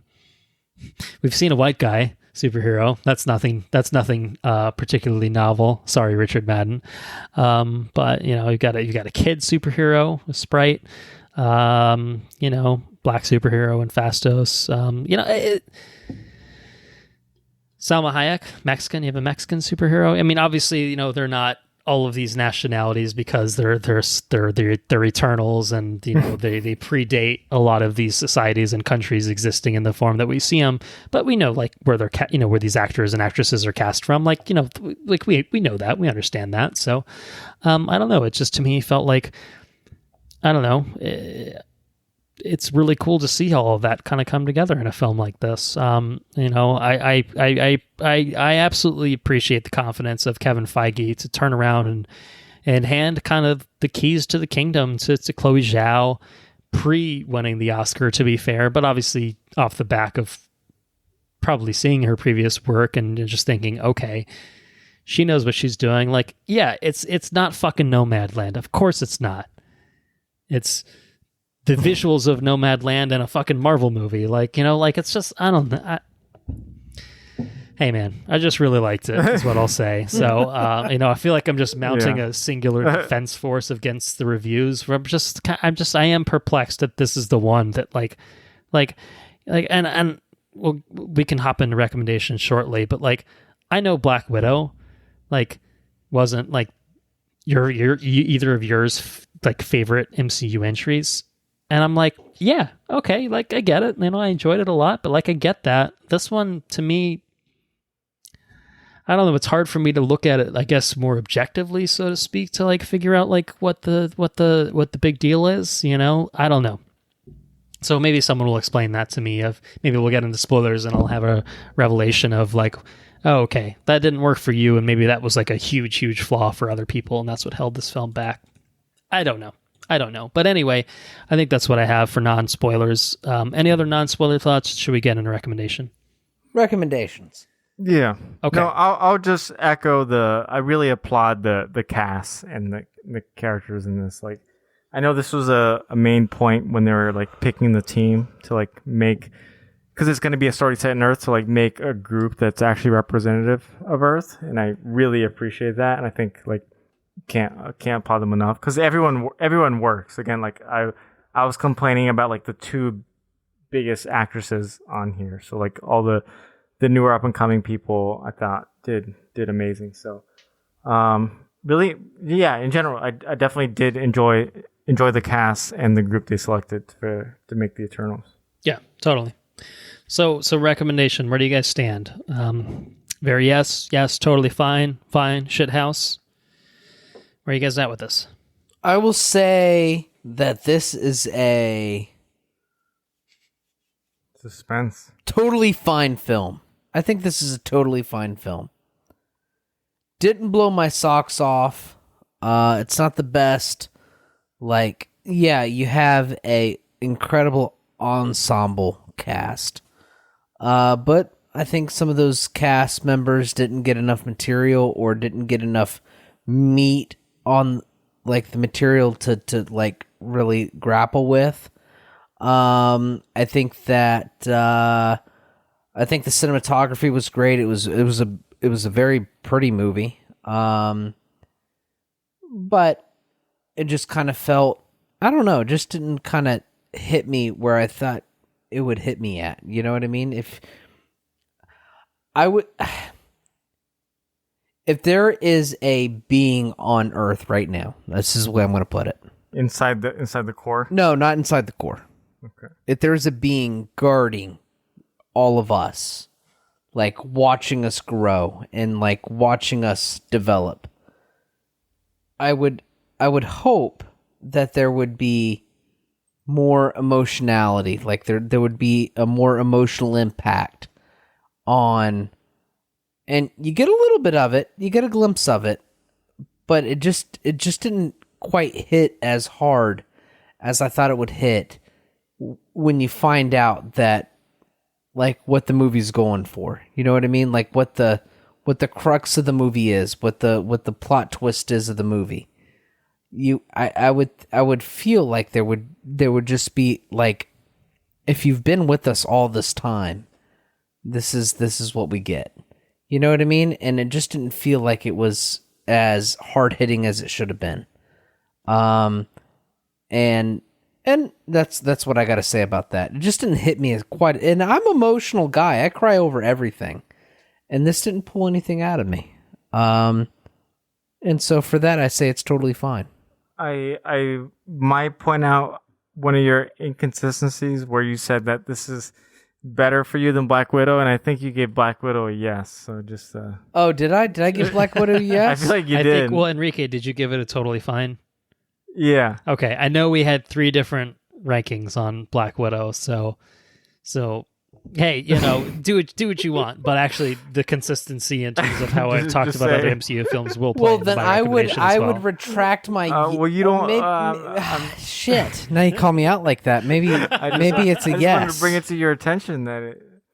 Maybe it's a yes. If Black Widow was a yes, then this is definitely a yes. Okay, so you like this better than Black Widow? I like this. I without a doubt, I will got. go on record saying I like this better than Black Widow. There you go. So, at the very least, my recommendation would be the same as Black Widow. Now, I will say this: there's enough spectacle in this movie to warrant seeing it on a bigger format than Black Widow. Totally. Okay, So, with that being said, if the recommendation is solely based on experience in the theater setting, Right. this definitely go out and warrants see this a in yes. theaters? Yeah. Yes. So it's in that regard, it's definitely a yes. Okay. So there you go. Henrique. I gave it a All little right. spin. So Henrique, Black Widow was totally fine for you. Where does Eternals Yeah. stack up relative to that then? I think it's still totally fine for me. Okay. And like not to be, I don't know. I probably sound more harsh, but I completely enjoyed this movie. I didn't leave upset by any means. Like, so I don't know. I think my totally fine is I went in, I had a good time. It didn't do everything that I wanted it to do, but it still did some things well. And I guess like when I leave, it's like how excited am I to like go back and rewatch it? And maybe it's just because there's a lot of things out right now that I want to see. This hasn't like popped up. I'm like, I need to go rewatch Eternals. Like I need to go see this again before we record, or I just need to like get my butt in the seat and watch it again. It didn't pull that same thing for me. It was like Shang-Chi, like immediately like wanted to go back and rewatch it, and still now I have that urge to go back to it and explore it. And I definitely want to check out this movie again, but not in that same urgency. So that's probably why for me it's like a good positive middle ground. Okay. Yeah. So, I mean, I think kind of following the trend of what we talked about, I gave Black Widow a very yes on this podcast a few months ago. And I too think that Eternals is a better film than Black Widow. So I think by default, I kind of have to give it another very yes. And I think I probably would anyway, regardless of that. Look, again, it's not a perfect film. I'm not pretending that it is, and I'm not pretending that it doesn't have, some issues or anything like that. But I, on the whole, really had very little to complain about. Particularly, I guess, in comparison to the other people, and I think that Andrew's talked about some characters being shortchanged in terms of, maybe some arc development compared to others. And I thought that the film did a really good job of hitting everyone. And there's 10 fucking characters. So like, that's a pretty admirable thing to even strive for in the first place. So I don't know. It hit the mark for me, and maybe it was a case of lowered expectations. I don't know, but I don't know. It was we'll just talk a really, about it. It was sure. We'll talk about it, but it was a really, really good theatrical experience for me. I've only seen it the one time. I haven't revisited it as of yet. I do intend to at some point. I'd like to see it again before long. But I had a great time with it overall. So it's a very yes film for me. Now, it's better than Black Widow in my estimation. It's not as good as Shang-Chi. I think Shang-Chi is still definitely the best MCU film that we've gotten this year. Maybe even the best MCU content we've gotten outright. I don't know. I'd have to think about that a little bit more before I stand by that claim. But it doesn't hit the heights of Shang-Chi.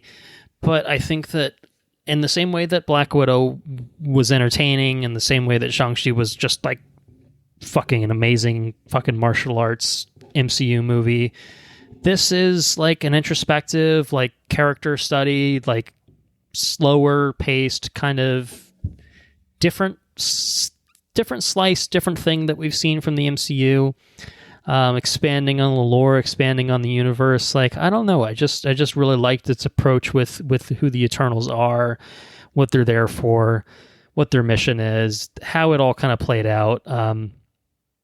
It all was compelling to me, and it's kind of crazy. I mean, they're such different films. That's what I appreciate about the MCU at this point, is that you can kind of just make completely different films in completely different genres, and they're still connected in that storyline. And so even though this is not, I think, maybe as approachable as something like Black Widow is, I think that it's more adventurous. It's it's a little bit more ambitious. Yeah. It's more ambitious. There we go. Thank you. Sure. Perfect words for that. So I appreciate its ambition. I think that it accomplished for me most of what it set out to do. So yeah, it's warranting a very yes, independently and relative to some other MCU films that I've generously or ungenerously ranked this year, however you want to put it. But yeah, I will recommend our listeners go see Eternals in theaters, and I will recommend that because if they have not done so, then this next part of the conversation is something that they shouldn't listen to, because we're going to do spoilers now. Yes, sir. Full spoilers for Eternals. So, I mean, Andrew, I think you wanted us to remind you to expand on kind of your non-spoiler thoughts. Hopefully they haven't drifted too far from you out of your brain at this point. I know that you were kind of talking a lot about some characters versus other characters, I think, in terms of how they were developed or the roles they were given, etc. So I'm curious to hear, I mean, honestly, even if it's just as simple as talking about your thoughts about how each character's arc went about, like okay, go from there. Yeah, it's probably the easiest. You don't have to hold back, so. We all know that I don't like Icarus's character was a load of shit. I did not enjoy Icarus's character. His character arc ends with him flying into the sun, which I guess is appropriate for like the name of the character, which is fine. Sure. But that's okay. Like I couldn't do what I needed to do, or like I'm fundamentally flawed, or I don't know what my point is anymore. You know, like maybe there's some internal conflicts within that character, so we just commit suicide by flying into the sun. Boom. That's the end of that. That felt kind of lame. You know, it felt kind of hollow. I wasn't a fan of the Immortals being just like robots programmed by the Celestials. Like the Celestials or the gods of the universe or whatever. You know, they viewed them as the gods of the universe or the most highest beings or whatever. But they're just like robots. I wasn't a fan of that. Which is like, that's the direction you take it. That's totally fine, I guess, but I wasn't a big fan of it. I find like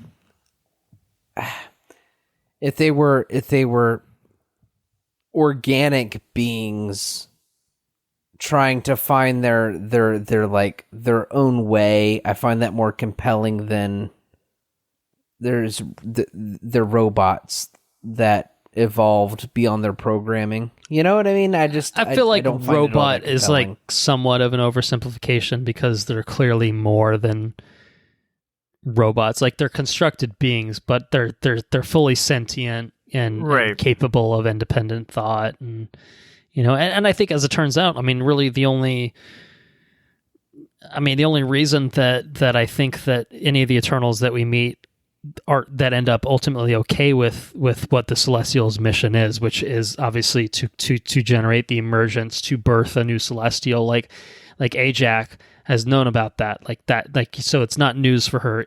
Icarus finds out about it for hundreds of years, and that's kind of why he disappears, is just kind of in preparation for that. And it's only the people, or the Eternals, that find out about it within the context of like what we see in the film. They're just like, oh no, fuck that. You know what I mean? Like, so I think that they are kind of, I think that the explanation for how they come about, yes, I mean, yeah, effectively they're robots, they're constructed beings by the Celestials, but like the Celestials are this kind of like high powered who have godly powers, you know what I mean? So like it feels like an oversimplification to kind of put it that way. I mean, I know that the movie kind of frames it in a pretty similar manner, so you're not like totally off base in like what you're saying or anything like that, but I don't know. I think I read it as they're more than just robots. I mean, to the point where one is capable of turning from an Eternal to human through the use of like just expending energy and converting her, so that like, and also like, I mean, there was a big deal made of this before the fucking movie, like, oh my god, sex is canon in the Marvel Cinematic Universe. And so we see some characters fuck in this movie. You know what I mean? And so it's like, all right, so the Celestials, the guy decided to give them some genitals to work with, or at least something to make it happen in a pretty traditional sense. You know what I mean? That's fair enough. Fair enough argument. So I don't know if they're not necessarily procreating, obviously, and whatever. But point remains, I am not a fan of Icarus. Yeah, sure. Started to dabble a little bit, dangerously close to DC villain combat, where I'm just gonna fly around and like. Well, he's Superman light. I mean, they even kind of referenced that within the film. Yeah, they literally said that. They did. Not a fan of it though. Sure, fair enough. It's a hard thing to put into screen. So, which ones didn't get their screen time? You have Thena, who, there were references drawn back to her from the Deviant. So, oh my God, how you've changed, blah blah blah blah, and like we just have no reference to that, Are you talking about how she got the mad weary? Yeah, mad weary, whatever. I guess that's just because something fucked up. I guess, and yeah, I guess it's like her brain's been wiped, too many times, and she's starting to remember stuff. Yeah, it's just where memories compound on one another or whatever, and that's fine. Just I don't know, just kind of felt it didn't connect with me as much as if it should have. Now it did connect when her guardian, I can't remember his name, the guy that punched everything. Gilgamesh, yes. Gilgamesh was a badass. Yeah. I didn't quite understand why he went with her.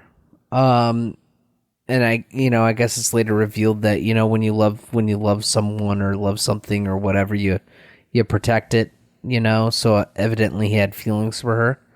But those were never really fleshed out, other than, the actions that he showed on screen and the one line that you get, just, you didn't get a whole lot of that. You didn't get why. I mean, I guess you understand why the guy that could control the minds was kind of an asshole, because he just kind of said, like, I just don't understand why we're watching them kill each other when we can do something about it. You kind of understand why he wrote off, why he just wrote everybody off and just went into the jungle and just did his own thing. I did find it poetic, though, how his area that he decided to, like, recluse in was, like, the most protected, most jungle-ish area of, like, the entire Earth. He was controlling the minds of the people that lived in the Amazon, and it just so happens that the area is the most untouched area of the entire Earth, which I kind of enjoyed that. I thought that was kind of cool. But he was just kind of an asshole the entire time. I did thoroughly enjoy. I don't even know his name. The Bollywood guy, Kango and his assistant. They 100% sold the movie to me the entire time. They were the ones that kept me going. And I think they were a big source of comedic relief, humor throughout the movie. I think thoroughly, absolutely. You get a little bit here and there from the others, but usually it's just something to the effect of the documentary being shot and some Eternal being like, fuck you, I don't know, like, I don't get the, I don't want to do this right now. Or like, there was the one bit where he's like, he does something cool, he's like, did you get that, which was pretty good. Yeah, he blasted the Deviant. Yeah. Angelina Jolie tried to deliver a comedic line and it just fell completely fucking flat. I don't know if you know what I'm talking about or not. I don't specifically remember. I can't remember the line, but it just fell flat. It did not hit at all.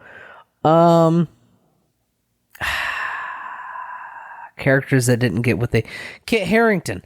What's Cersei is trying... Cersei?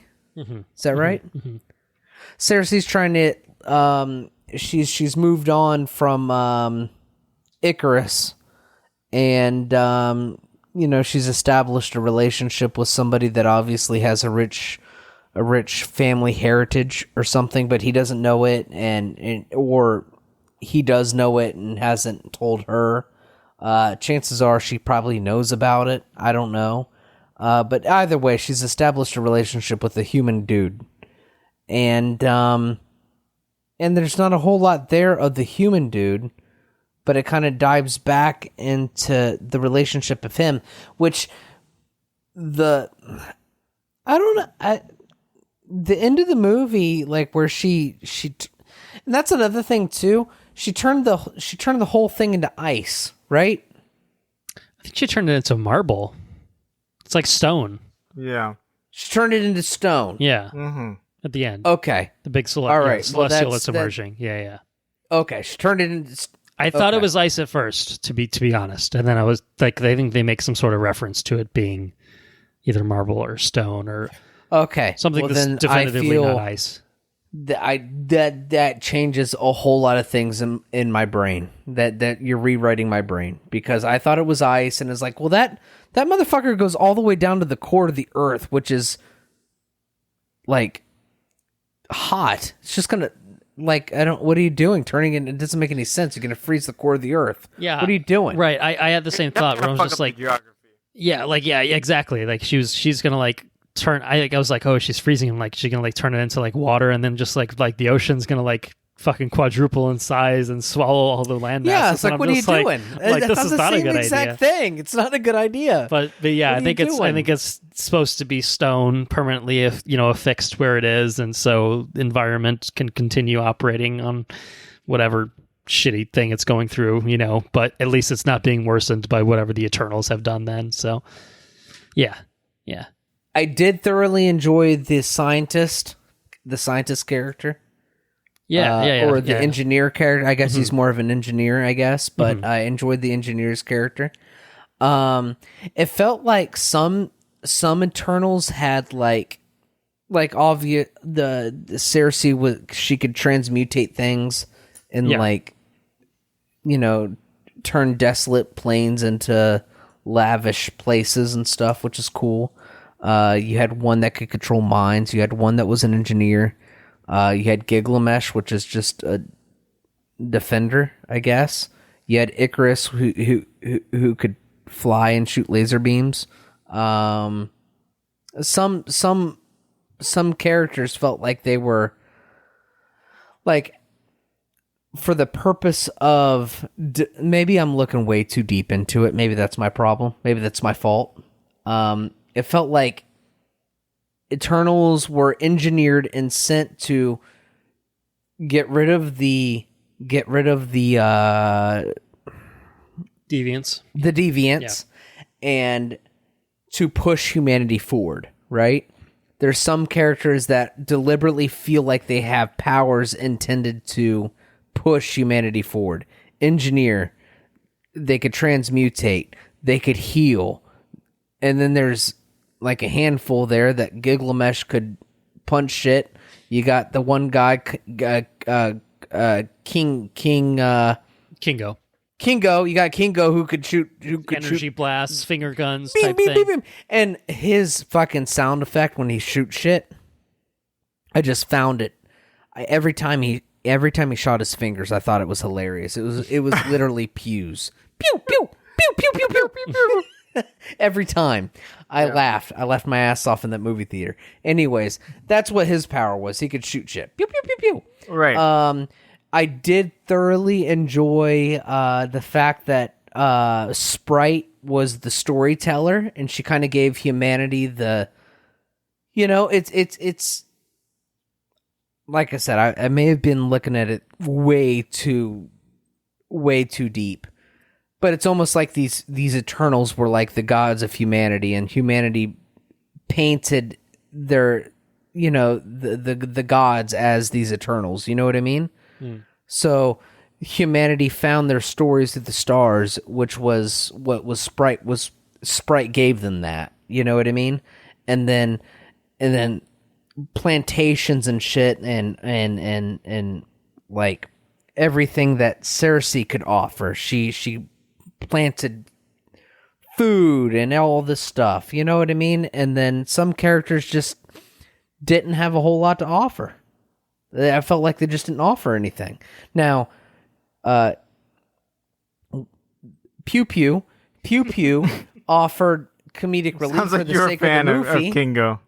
Kingo, yes, I was a huge fan of him as a part of the movie, right? As a character, I was a huge fan of him as a supporting person for the movie. But for the lore of what they were going for thousands of years and compounding this and that, it felt like why did the Celestials send this guy? Like, what's he doing? Like, what's he got to offer? He shoots pew-pews, you know? And it just didn't make a whole lot of sense. Didn't make a whole lot of sense to me. You could have built this movie off of 4 characters, and instead you introduced 10. Does that make sense? Maybe that's what I'm trying to say. Okay. I don't need Gilgamesh. I don't need Thena. I don't need Pew Pews. I don't need any of that. I need Cersei. I need her original love interest.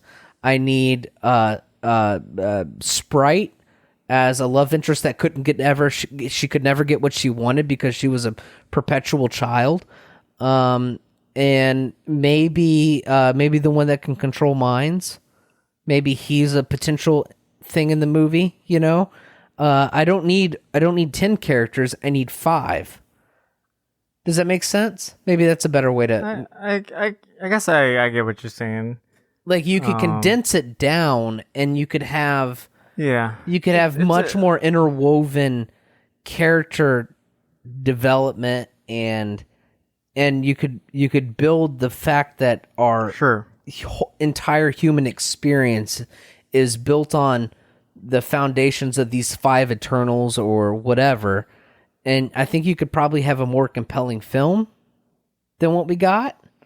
But at the same time, I'm not shitting on the movie. I just, like I said, I can't pinpoint. Okay. I can't pinpoint what the problem is, but it didn't deliver on all cylinders like I wanted it to, and I didn't. And I think it was probably spread thin, is what I'm thinking. But I could see some of that in like 10 characters in a 2-hour change movie. But I guess not to retread on some of the same things you said. Some of the characters that definitely worked for me that we kind of touched on was I really liked Brian Tyree Henry's Phastos. He's just a very different kind of character. He's not a fighter. Although he fucking holds his own at the end with restraining yeah, he does. That was badass. He can definitely do it.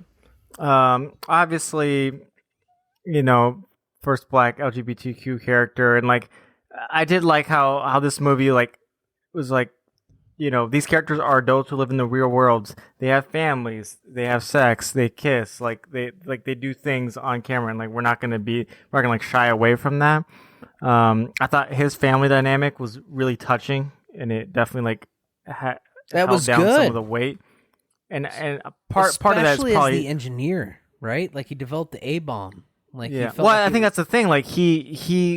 They were he's given up on humanity. He's lost faith, but he's the one that married and created a family with another human, and that kind of brought his faith back. I think the A-bomb, I definitely have seen some criticisms of that scene, pinning that character, essentially creating the atom bomb in a way, which I guess the movie kind of hinted at that, but didn't say it outright. The way I took it was more the point was he had helped humanity along technologically to the point where they made that on their own, and so his failings were I pushed progress, and progress led to Right. this fucking That's the way I took it. Yeah, weapon I don't of mass think he destruction was fully being made. responsible. It's not that he himself was just like, here's the fucking blueprints for a nuclear bomb, and maybe you should drop it on a couple Japanese cities. It's like like I don't know. I feel like a lot of that has been pulled out of context of just being like, oh, this is so ridiculous and offensive, and it's like, Not really. I don't think you really. I think you either watched the movie in the first place or you didn't watch it very closely, because I don't really think that's the direct implication of like why he himself kind of turned his back on humanity, obviously, until he found a reason to fight for humanity, by having his family. Right. Yeah, no, I agree. I didn't take it as like he single-handedly I'm not saying you either pushed mankind in that direction. So I think not fully fair criticism, but as a whole, I definitely enjoyed his character.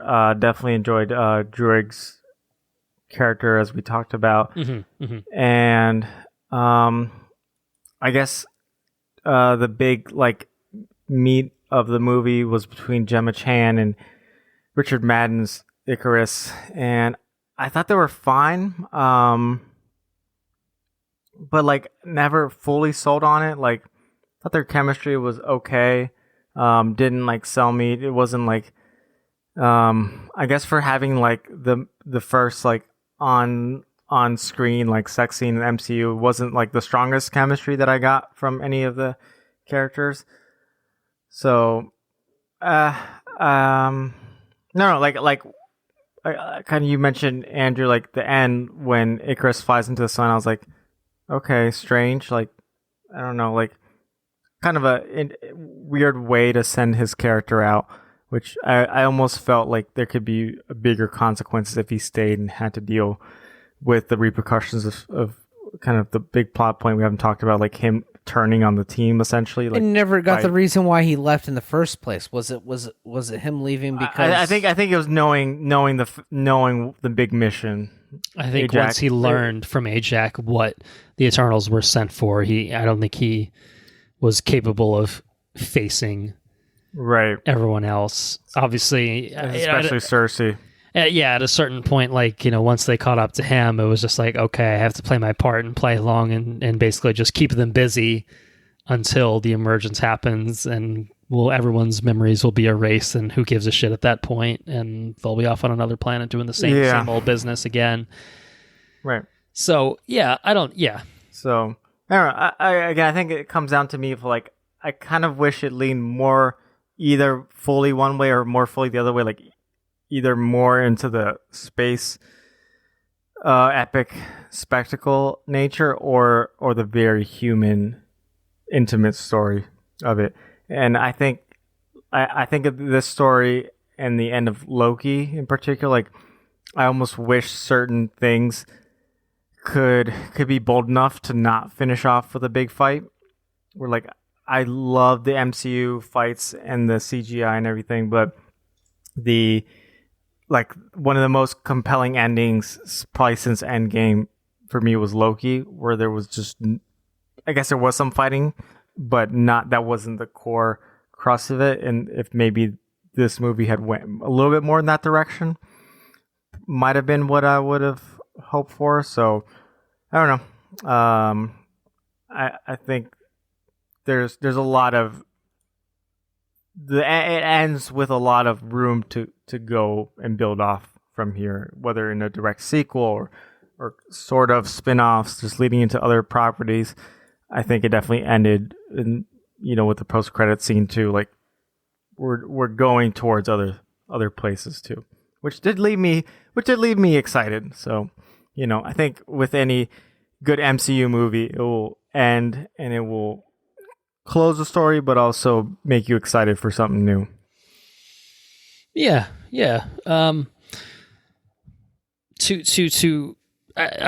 excited to see where this goes, and we'll hit the post-credit scenes after I do my little spiel. Sorry, bear with me while I give my spiel. I know how I am with these sorts of things. I think just to one thing that's on my mind. I know that some of the action here is CG heavy, and it eventually kind of moves into superhumans fighting superhumans type thing. But I think we should appreciate the way they depicted Makari in this film as a speedster without any fucking slow motion. Yeah, you know it's what excellent. I mean? Okay, yeah. Like she's just always moving fast, and she fucking absolutely beats the shit out of Icarus at the end, and that was glorious. Obviously, like he gets a punch in and kind of disrupts it at a certain point, but she's going to town prior to that, and it was glorious. Like it almost made me, I don't know. It's like, I mean, it's kind of crazy. We've had however many iterations of the Flash and whatever else, and it's just like all they do is slow-mo, and this was just like, well, what if they just went fast? It's like, oh my god, what a concept. Wow, I didn't know you could do that. So anyway, I'm throwing that out there. In terms of just kind of the other things, and I don't need to do a super exhaustive list of how I felt about the characters, otherwise we would definitely be here for entirely too long. I think that the decision to make Cersei kind of the de facto leader, Ajax chooses her as her successor because she knows that Icarus does not eventually share her recent revelations that humanity is worth saving. So I think what Henrique, what you said about kind of the division in this movie between kind of the weird out there space celestial shit versus the human element, it is kind of like two extremes. You know what I mean? Like it totally is. And so I do think that could make for somewhat of a discordant kind of whiplashy kind of experience, I guess. Like I kind of see that actually when you point it out that way. But for what I'll say before I go back to the characters, the celestial shit is awesome. Just even when they're like communing with Arishem. Just the way they depict that and the scale of everything, even the scale of that fucking celestial it's emerging out of out of cool. Earth, like that's there's like crazy. there's like one thing that starts to like move out, and I'm just like that has to be a finger of some sort, like because these things are massive, and it was, and you see kind of the hand kind of coming out, and so like the scale of that is like I think actually really well realized, and more to the point. It ends with a pretty holy shit moment where Dane and Cersei are just like having a chat, and then they just get all the Eternals get fucking ripped from Earth, summoned, by Arishem, and he's like basically like over Earth, and it's like it almost gives me like I don't know how fucking big Galactus is supposed to be, and hopefully we get Galactus in the MCU. It's got to be like the same size, vibe, yeah. But it's just like this huge otherworldly, but like anthropomorphic type figure in armor, and it's just so massive, like the scale is like mind-blowing, like that's how I hope that when we finally get Galactus in the MCU, that like it has that sort of impact where it's just like, oh my god, it's fucking Galactus, and it's not just a storm cloud. It wasn't a cloud. Yeah, you know what I mean? Like that's what I want. So to see them kind of depict that in that way, and even just like the people like in the aftermath are just like, they're fucking shook, because of course you'd be fucking shook, by something like that. Even in a world of aliens and the Chitauri and whatever the hell else is going on in the MCU, like that would still leave you pretty fucking shook as, a planet-sized fucking being. Just popping up and then just popping up and being, just madness, man. So that was really cool. But I do think that the human stuff was actually hit on really, really well. Whether it's kind of the emotionality and relationships and connections between characters. Like, I think that like the stuff between Cersei and Icarus and like in like the backstory, like they don't have like a ton of chemistry. Like, it's like we really kind of scratched the surface in terms of like, yeah, they're in love with each other. Don't worry about it too much. Like, we don't really see that exactly. Like she has way more chemistry with Dane, as we see kind of in the present day sequences. Yeah. But I almost feel like it was kind of a deliberate thing of just like, we don't want to root for this guy too much because he's not such a good guy as it turns out, or at least he's extremely devoted to his cause, which is at the cost of billions of lives because fuck this planet kind of thing. But I don't know. I think that I think that the film kind of deliberately intended to give you enough background on how these characters interacted throughout history in terms of how they interspersed with just events throughout history, to the point where, like, you should understand that these characters have been around for thousands of years. They're somewhat detached at a certain sense, but then they find something that anchors them. And so Cersei has Dane, she has her phone, apparently, which anchors her, apparently. Icarus doesn't have that. He doesn't really have anything. Kind of just goes off on his own. He's just kind of disconnected, and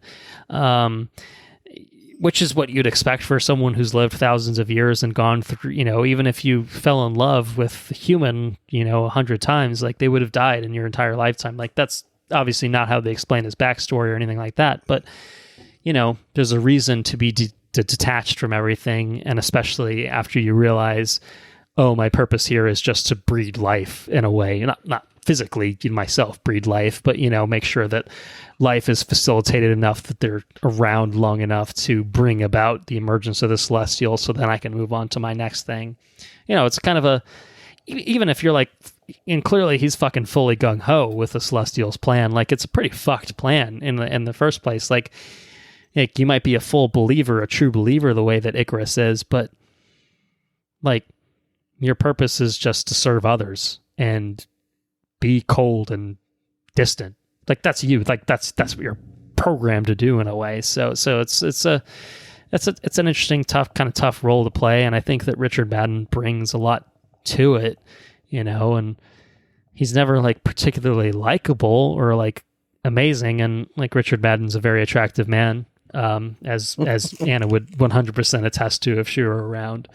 But I think that his kind of disconnected performance, in a way, like, feels appropriate for the character. So I liked that. And then I think you kind of have the other characters that give you a little bit more personality to bounce off of. Kingo, obviously, is someone who's very much content to create his Bollywood legacy of being his great-grandfather, grandfather, etc. All that was very funny. Sprite, and I think even going into the ways that, like, they kind of divide at the end, where Kingo's kind of neutral. He's just like, well, like, we were sent here for a purpose, but, like, I'm not going to fucking kill you over it. Whereas Icarus is like, I believe this, and I will kill you over it, or at least I'll try to anyway, and kind of failed at all that. And Sprite, who even kind of turns to just been like, I'm following Icarus. I'm following him, and, I love him, and, that sort of thing. So I don't know. The arc for Sprite was really interesting, and, it's a clever way to work around the fact that if they make a sequel, that actress is obviously going to look a little bit older. So it's an easy way to kind of craft it of, if they want to bring her back for a sequel, well, she's human, and now she's aging perfectly fine. But I think the others, talked about Makari, Fastos, I kind of co-sign what you said about whoever it was that talked about really liking him. Agree with that. Druig, even though Kingo proclaimed at one point Druig sucks, and I agreed with them at that point, I think Druig got enough depth infused in his character that by the end I really dug him. And then Ajak, is kind of mostly present through flashbacks, but I think you get just enough of their character to appreciate him, to appreciate her. And then Gil and Thena, I think is a really solid pairing of kind of like a caretaker and someone who's disabled, or, something, and so, Thena's obviously this badass warrior who can't tell friend from foe, and that's kind of tragic. And then, and Gil is someone who's kind of stepped in to basically take care of her, and loses his life for it. Like, it's, I don't know. It worked for me. Like, I get a lot of what you're saying in terms of, there's gaps within these characters' histories that we're not seeing all of that. And so it does kind of have to necessarily jump from point A to point B to point C rather quickly at times. But I don't know. It just kind of all kind of hit for me. I think that there's a way to simplify this film, but I think that it loses some of the scope of it. I think it loses some of the breadth of what it's attempting to do. And so I mean, I appreciate the audacity. I appreciate the attempt behind it, and I think that it was successful for me. Clearly, less successful, even for both of you, and certainly for apparently the critics on Rotten Tomatoes and all that. But what I guess what I'll also say, I think maybe 2 final points, although I probably have others that I'm forgetting. Because they are constructed by the Celestials, I fully expect that any character that died in this film is capable of coming back as a That's true. Another version without memories. So even though Icarus ended up in the sun and Ajax is very much dead and Gil got consumed by the Deviants, like I think that we can still see versions of those characters in the future, and that would be kind of interesting to explore. The other thing is, and this is probably like my biggest critique of the film, personally, I felt the Deviants storyline involvement kind of petered out. And I didn't get much out of it. Yeah. Personally. I thought that they were building to something with the Deviants. And obviously, like, you know, like they're bad guys and they're fucking CGI villains for them to fight. And I'm like, I'm fine with that. But it felt like the story was building them to have a bigger purpose, and it's just like, oh, well, it turns out the Deviants were the Celestials' first attempt, and they fucked it up, so they had to make it the Eternals to eradicate them, and it's just like, I don't know, they tried to infuse a little bit of personality into Crow, who I don't even know if they named the fucking character, who's the one that absorbs the powers of Ajax and Gilgamesh, but you know, he starts speaking, and it's just like, oh, you know, yeah, it becomes like kind of weirdly humanoid, kind of humanoid, and I'm just like, okay, like, is there a point where like the Deviants are going to be like teaming up with the Eternals at the end? Like, you know, well, that's what I expected when they started. Is it kind of like Icarus. Is it like a Skrulls type situation from Captain Marvel? It's just like, oh, you thought they were bad, but really they, you know, you've been misled this whole time. But then Thena just like chops them in like 5 pieces, and I'm just like, okay, I guess we're done here. So I kind of felt like, I don't know if that was a late kind of like, you know, there's too much here. This is going to be a 3-hour movie if we try to incorporate more of the, you know, this character. But it did kind of feel like there needed to be a little bit more there for the resolution of it. Like, I didn't mind them as CGI villains, like I said. I just kind of felt like they built something and then they kind of just dropped it a little bit by just chopping him into bits. But so I wanted more there, I think. Yeah, totally agree. I don't know who the true villain is. Like, is it Harsham? Is it the Deviants? Is it Icarus or Celestials? Well, I don't know. And maybe it's a little bit more nuanced than that. Like, there's no true villain in the story. There's no, yeah, right. Yeah, there's no Wenwu. There's no fucking, you know, Russian guy from Black Widow. Right. You know, very memorable Russian guy with a Cockney accent, as we all remember. Yeah, you know, there's everyone, not everyone, but, you know, there are multiple characters that, like, even Icarus, who is definitely clearly classified as a villain, you understand why he's doing what he's doing. He's programmed for this. He believes in it. And, you know, they do make I think a generally valid point of the Celestials being a reason for, like, suns and, you know, and like certain things existing in the universe. Like, without the Celestials, the universe itself would just fade into darkness and cease to exist. So, like, you kind of need them around, and, like, so, you know, the Celestials say. So they say, yeah. I mean, so they say. Just taking them at their word, but yeah. But anyway. Yeah. I think that's probably good enough. Like I said, probably other thoughts that I could conjure up, but we don't need to be here. We don't need to be here long enough for me to split this into 2 episodes, is what I'll say. So why don't we hit the post-credit scenes and then call it a day for spoilers? Does that seem fair? Yeah. Fair. All right. So, mid-credit scene. Harry Styles and the MCU. I'm going to say... Yeah, you go ahead. Okay, I was going to say, whatever, CGI, everything. I was for it. It was so weird. But I like the character, and I don't mind Harry Styles. In fact, I think he's the perfect actor for this. and like he's such a weird guy and such a weird character. I know my sister Bia would appreciate this, but I did like some Harry Styles. Like, it's just, if you're gonna have Star Fox in this, like, you need kind of a weird person, and Harry Styles is frankly a weird dude, so he might actually be perfect for this role. But I won't comment on his weird friend, the elf troll guy, Pip the troll. Yeah, and I won't comment on his looks or anything. His drunken elf definitely looked like a CG character. He did not look the best. Well, it's without a doubt a CG character, and a very poorly rendered CG character at that. Yeah, right? It's not just me. No, I didn't mind the CGI through most of the movie. I really didn't. It's CGI, and I understand that it's CGI, and I recognize that it was CGI, but it never felt to me like bad. Pip the Troll was bad CGI. It was... Definitely didn't look the best. It was a few years out of date already, so I'm sure it's going to age even more poorly as this film itself ages. So, it's Patton Oswalt, voicing him like a cool man, like he's great. I don't know, the mid-credits to me was like fine. It's setting up there's other Eternals out there. You've got Eros, brother of Thanos, and whatever. And so brother of Thanos, but they're robots.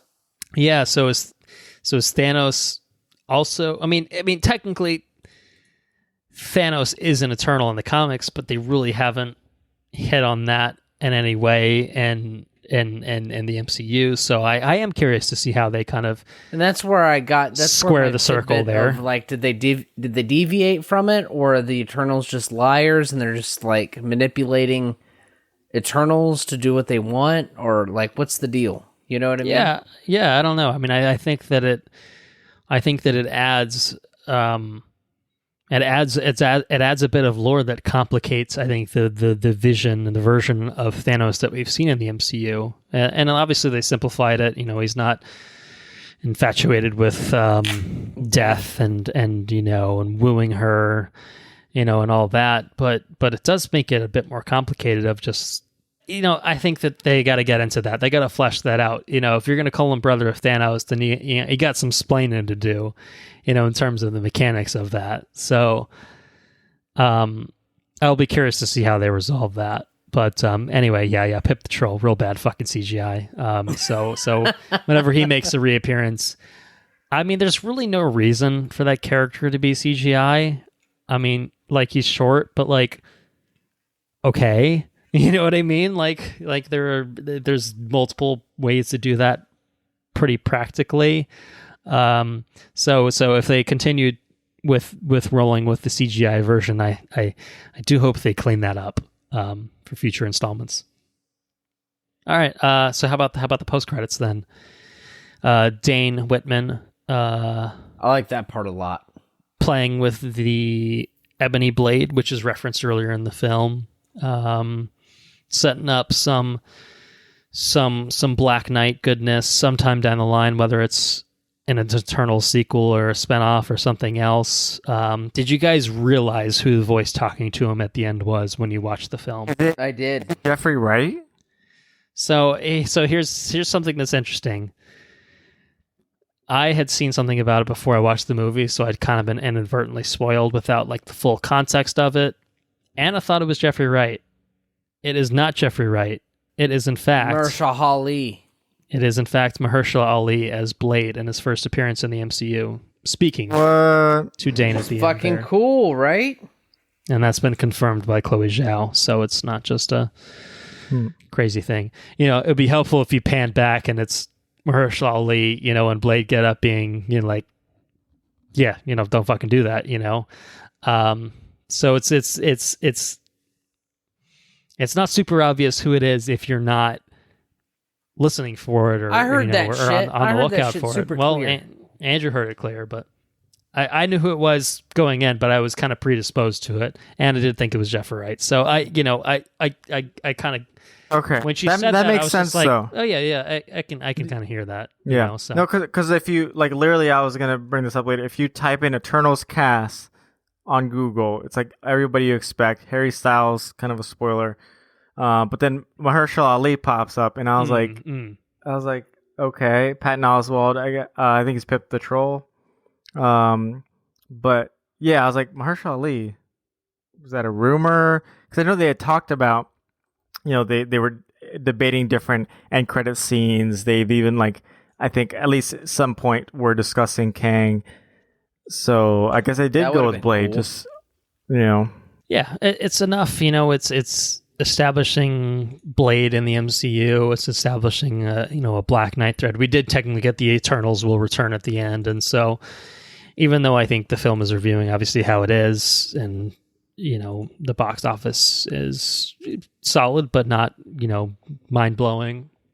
I don't know. I think Kevin Feige's probably got enough faith in Chloe Zhao to give her her own sequel, and maybe it works better for the masses. I don't really know, but I don't know. I liked the second credit scene more than I liked the mid credit scene. I agree.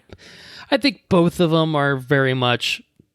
I mean, they're just full on sequel bait. They're not really continuing the thread of anything that really we really super saw in the film itself.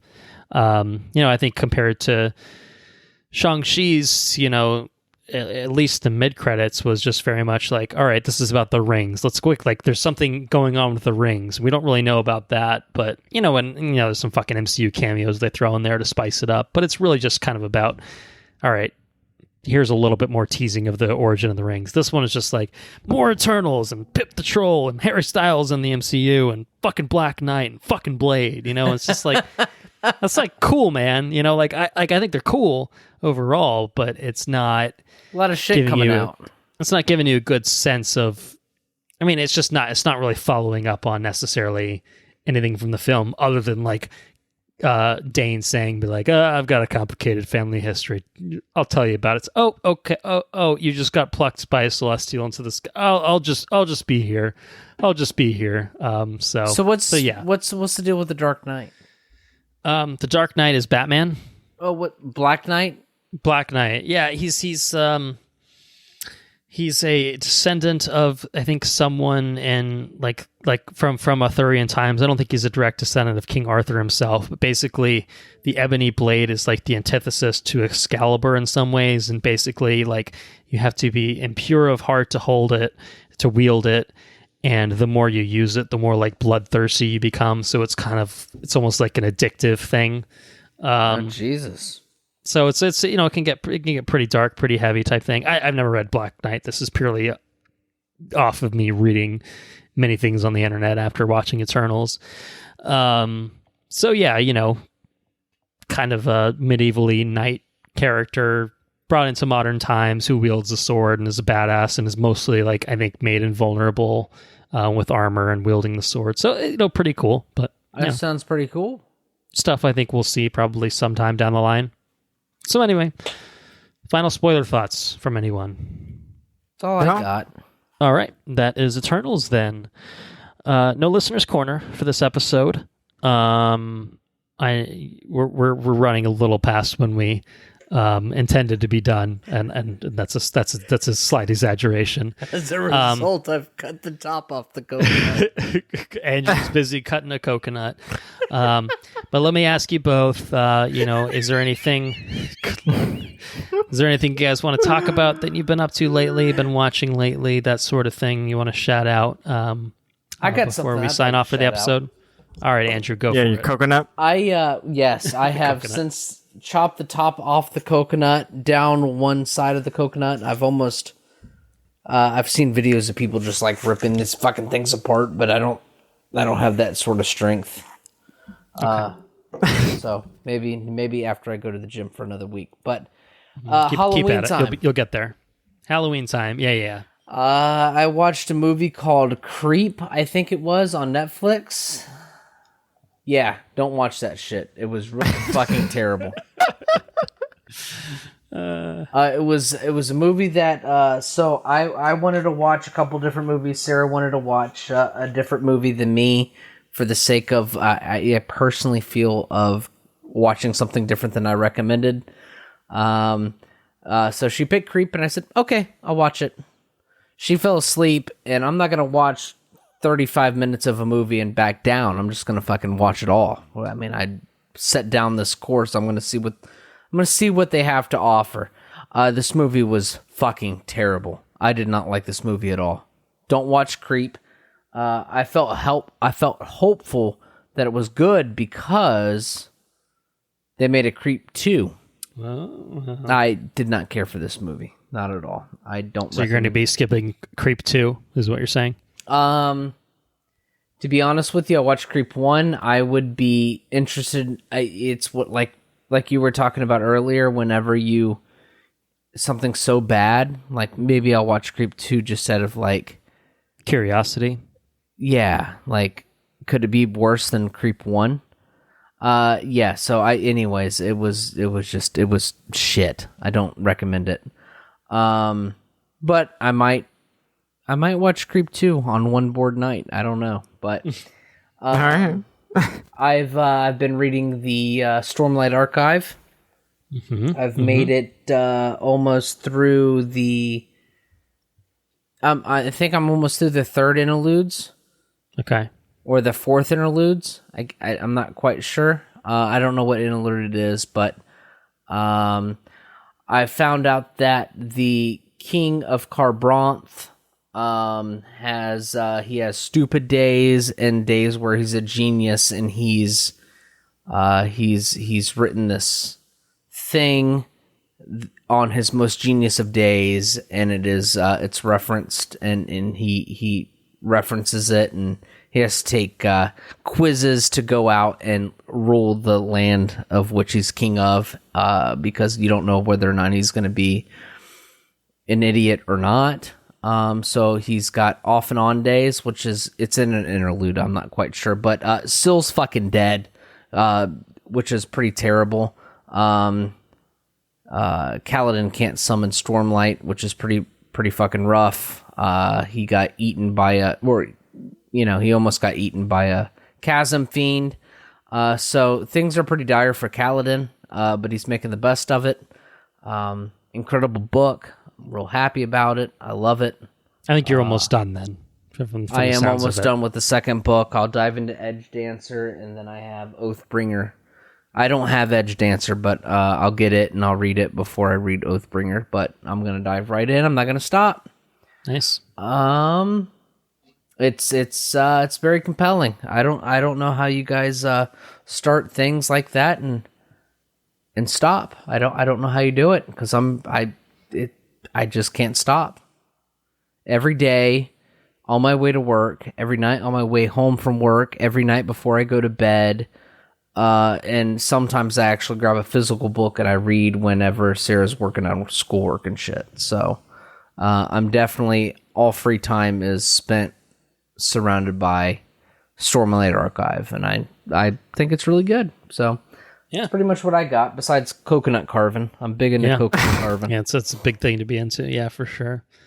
Henrique, what about yourself? All right. So probably since the last time we talked, I would say there's been two big accomplishments I can speak on. One was signing on to this new job, being a full-time attending doctor at my current institution, so that's pretty great. Yeah. But I think more impressive was finishing Persona 5. Finally. Yeah. It did take me actually a whole year to do it, but to be fair, it was Persona 5 Royal, the longer version. It took me about 140 plus hours, and for me to put that many hours into one video game is saying something.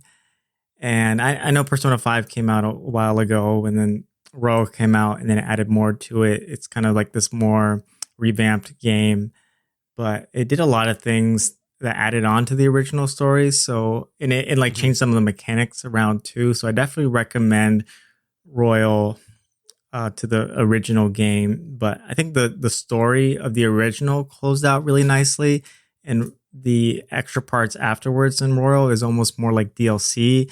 There's a couple new characters that get added on, and I definitely enjoyed it. But I think the ending of the regular game is very satisfying, and more satisfying than the ending of Royal. But, a great experience overall. I highly recommend the game to everybody looking for a good JRPG. And I guess if I want some more of it, I'll just go and get some Strikers, Persona 5 Strikers. Yeah, I've heard good things about Strikers. Also, I might just take a little break. And although Atlas did come out with a new game and they might have me hooked because I pre-ordered Shin Megami Tensei. Oh, for the Switch, yeah. Yeah, it's coming out like literally in a couple days, like next week. Yeah, I think so. And obviously I watched Dune, a few times now. And I loved it. I'm still working on the book currently. I probably have about 100 or plus pages left into it.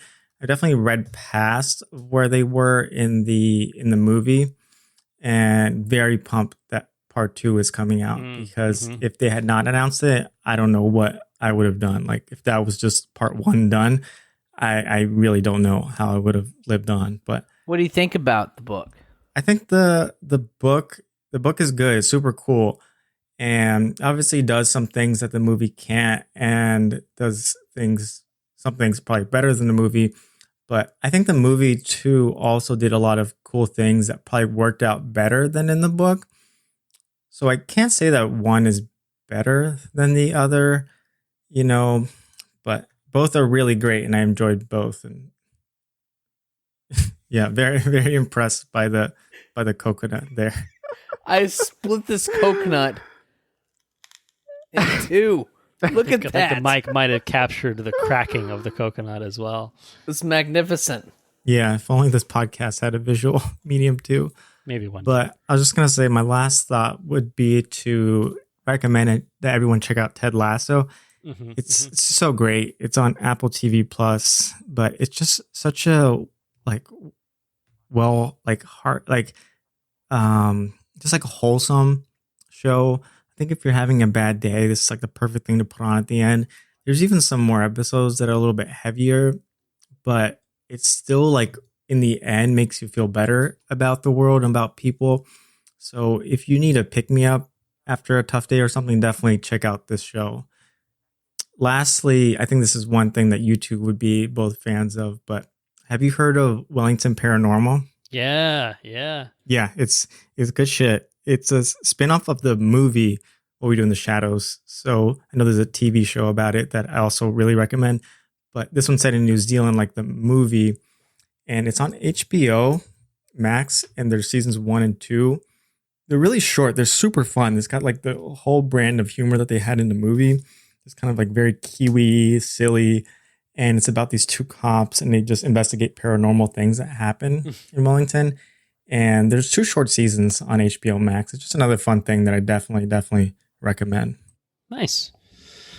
All right. Well, I will go last but not least. Maybe least. I don't know. It's up to you guys. It doesn't matter to me. I'm fine. I can take it. I only have a couple things I want to talk about, so shouldn't take up too much time with it. First of which is just kind of closing the loop on something we talked about at the beginning of the news.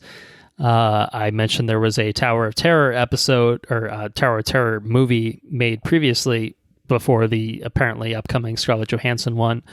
It's a 1997 TV film that stars Steve Guttenberg and a young Kirsten Dunst. Which I think was, I don't think it's like a Disney Plus or not Disney Plus, definitely not a Disney Plus in the 90s. I don't think it was a Disney Channel original film or something like that. I think it was part of like a TV special or something like they did. I don't fucking know. What I will say about it is there was a $4.99 DVD to buy on Amazon, and it's a DVD. It's the first fucking DVD I've bought, and no shit, probably at least a decade. Obviously, excluding combo packs with Blu-ray DVDs and such. But Anna swore by the film, and I think it had a part of her childhood, and she wanted to rewatch it. And this was Halloween time, around the time that we bought it. And I think it actually got delivered on maybe Halloween itself or something like that. We watched it a couple days after Halloween. Okay. I was like, fine. You know what I mean? Like, it was like... Why is it not on Disney Plus? I don't know. It's like, yeah, this is like the only way to watch it, because we looked up streaming options. We looked up, like, can you rent it through Amazon? It was like fucking cheaper to just buy the DVD of it. I'm just like, shit, okay. Like, it's not super long. I think it's like I don't know, like 90 minutes long. So it's like a full length kind of movie. And like basically it's kind of, I mean, it really is kind of following the story of the ride. Like it starts with this intro sequence of these people going up to a party, up the elevator, and something happens, and there's this paranormal energy that traps them in the hotel for decades, and then it picks up in the present day. And I think I watched that. What? Yeah, does it sound familiar? I mean, it's the story of the ride. So if it sounds familiar, it might just be the ride you're thinking of too. So, but I don't know. I mean, if you remember, I thought it was a Twilight. Is it a Twilight Zone episode? The ride. It's not. The ride is based on Twilight Zone. The right? ride is based on Twilight Zone. This film has nothing to do with the Twilight Zone. I don't know why, but it's the same basic story premise of people getting stuck in the hotel as like ghosts trapped between this world and the spirit world or whatever, and then people kind of solving the mystery and figuring out how to contact them and free them. So it's I mean, like for like what it is, which is like a $5 DVD that I bought on Amazon around Halloween because Anna liked it, and it was late 90s Disney TV film. Like it's like pretty fine. They filmed a lot of it. I looked up. They filmed a lot of it on the actual Orlando version of the ride, and then the rest they kind of just filmed on like a back lot in California. So I don't know, man. Like it was pretty entertaining. So that's cool. So that's Tower of Terror. The real thing that we should probably actually talk about is that I finished book 1 of Avatar: The Last Airbender. Nice. Book 1. Book 1, the first full season of it. They went to the North Pole.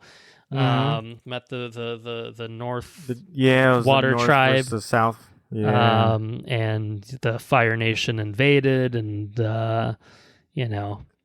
And Aang goes in his Avatar state. Aang goes to the Avatar state. But the whole water monster. Big fucking water monster, and the princess is like, she like sacrifices herself. Turns to the moon. Exactly. She turns into the moon because the like the fish or whatever, or like the moon and spirit. I don't know, man. I gotta say, I was a little sleepy towards the end, and so that kind of hampered my enjoyment of a little bit. But Anna wanted to like push through and watch to the end. I was just like, all right, I'm just gonna make it through. So my memory of it is a little foggy in some respects, but I remember it being pretty epic. Very cool. It's a great show. I know I talked about it at least once or twice to this point, and we hadn't watched it in a little while, so we kind of had to resume and pick it back up. But it's a show you can just jump right back into at any point. So that was really great. Now we're moving on to book 2, which we've watched, I think, 2 episodes into. Right? Yeah, Earth. And they met some hippies in the episode we just started watching. So they're going into the Cave of Love or some shit like that. So yeah, I remember that episode. Yeah, and they introduced Zuko's sister. Princess Azula. Yes. Yeah. Yes, she's crazy. Very nice. She's crazy. I like Azula. She seems a little psycho. So anyway, Azula. she's really the only new character I've seen thus far. There's like an Earthbender general, but I don't even know if he comes back at all. So that's Avatar. I'm going to continue watching. The best one's like stuff. the King of the Earthbenders. Okay. He's badass. Yeah. Is it the King of the Earthbenders, Henry? Is that right? I'm trying to think of who you're talking about, but the old man.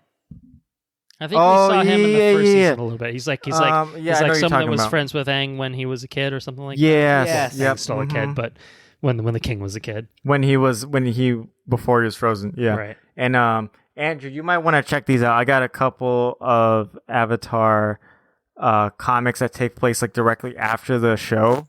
Okay. I still have to watch Korra. I've had to. Yeah, you do. You do gotta do that. You do gotta get on that.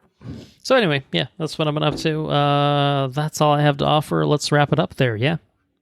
Yeah. Yep. Thank you all for listening. If you enjoyed what you heard, please spread the word. You can support us on patreon.com at patreon.com/watchreviewrepeat. You can get early access to all of our regular episodes, as well as timed exclusive access to any bonus episodes that we produce in the future, such as our recent episode on Daniel Craig's run as James Bond, which is obviously now up for all regular listeners to listen to, and hopefully they've done so. Our website is watchreviewrepeat.com. Twitter, we are at WRRpod. You can follow us there. You can like our page on Facebook just by searching for Watch Review Repeat. Should be able to find us that way without any issues. Questions, comments, suggestions. We frequently do the Listener's Corner where we,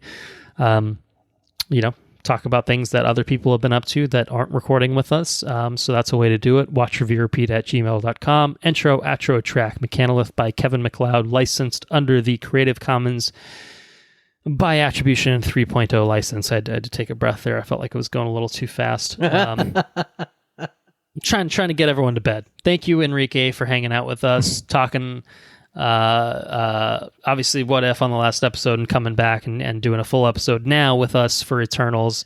It's much appreciated having you on here. Unfortunately, well, I guess like I said, we'll have some MCU content on Disney Plus to keep us entertained, but it'll be a little while before we have you on for another MCU film. But nonetheless, thank you. We got some good stuff teed up, so thanks for having me. Looking forward to both Hawkeye and Spider-Man. Oh yeah.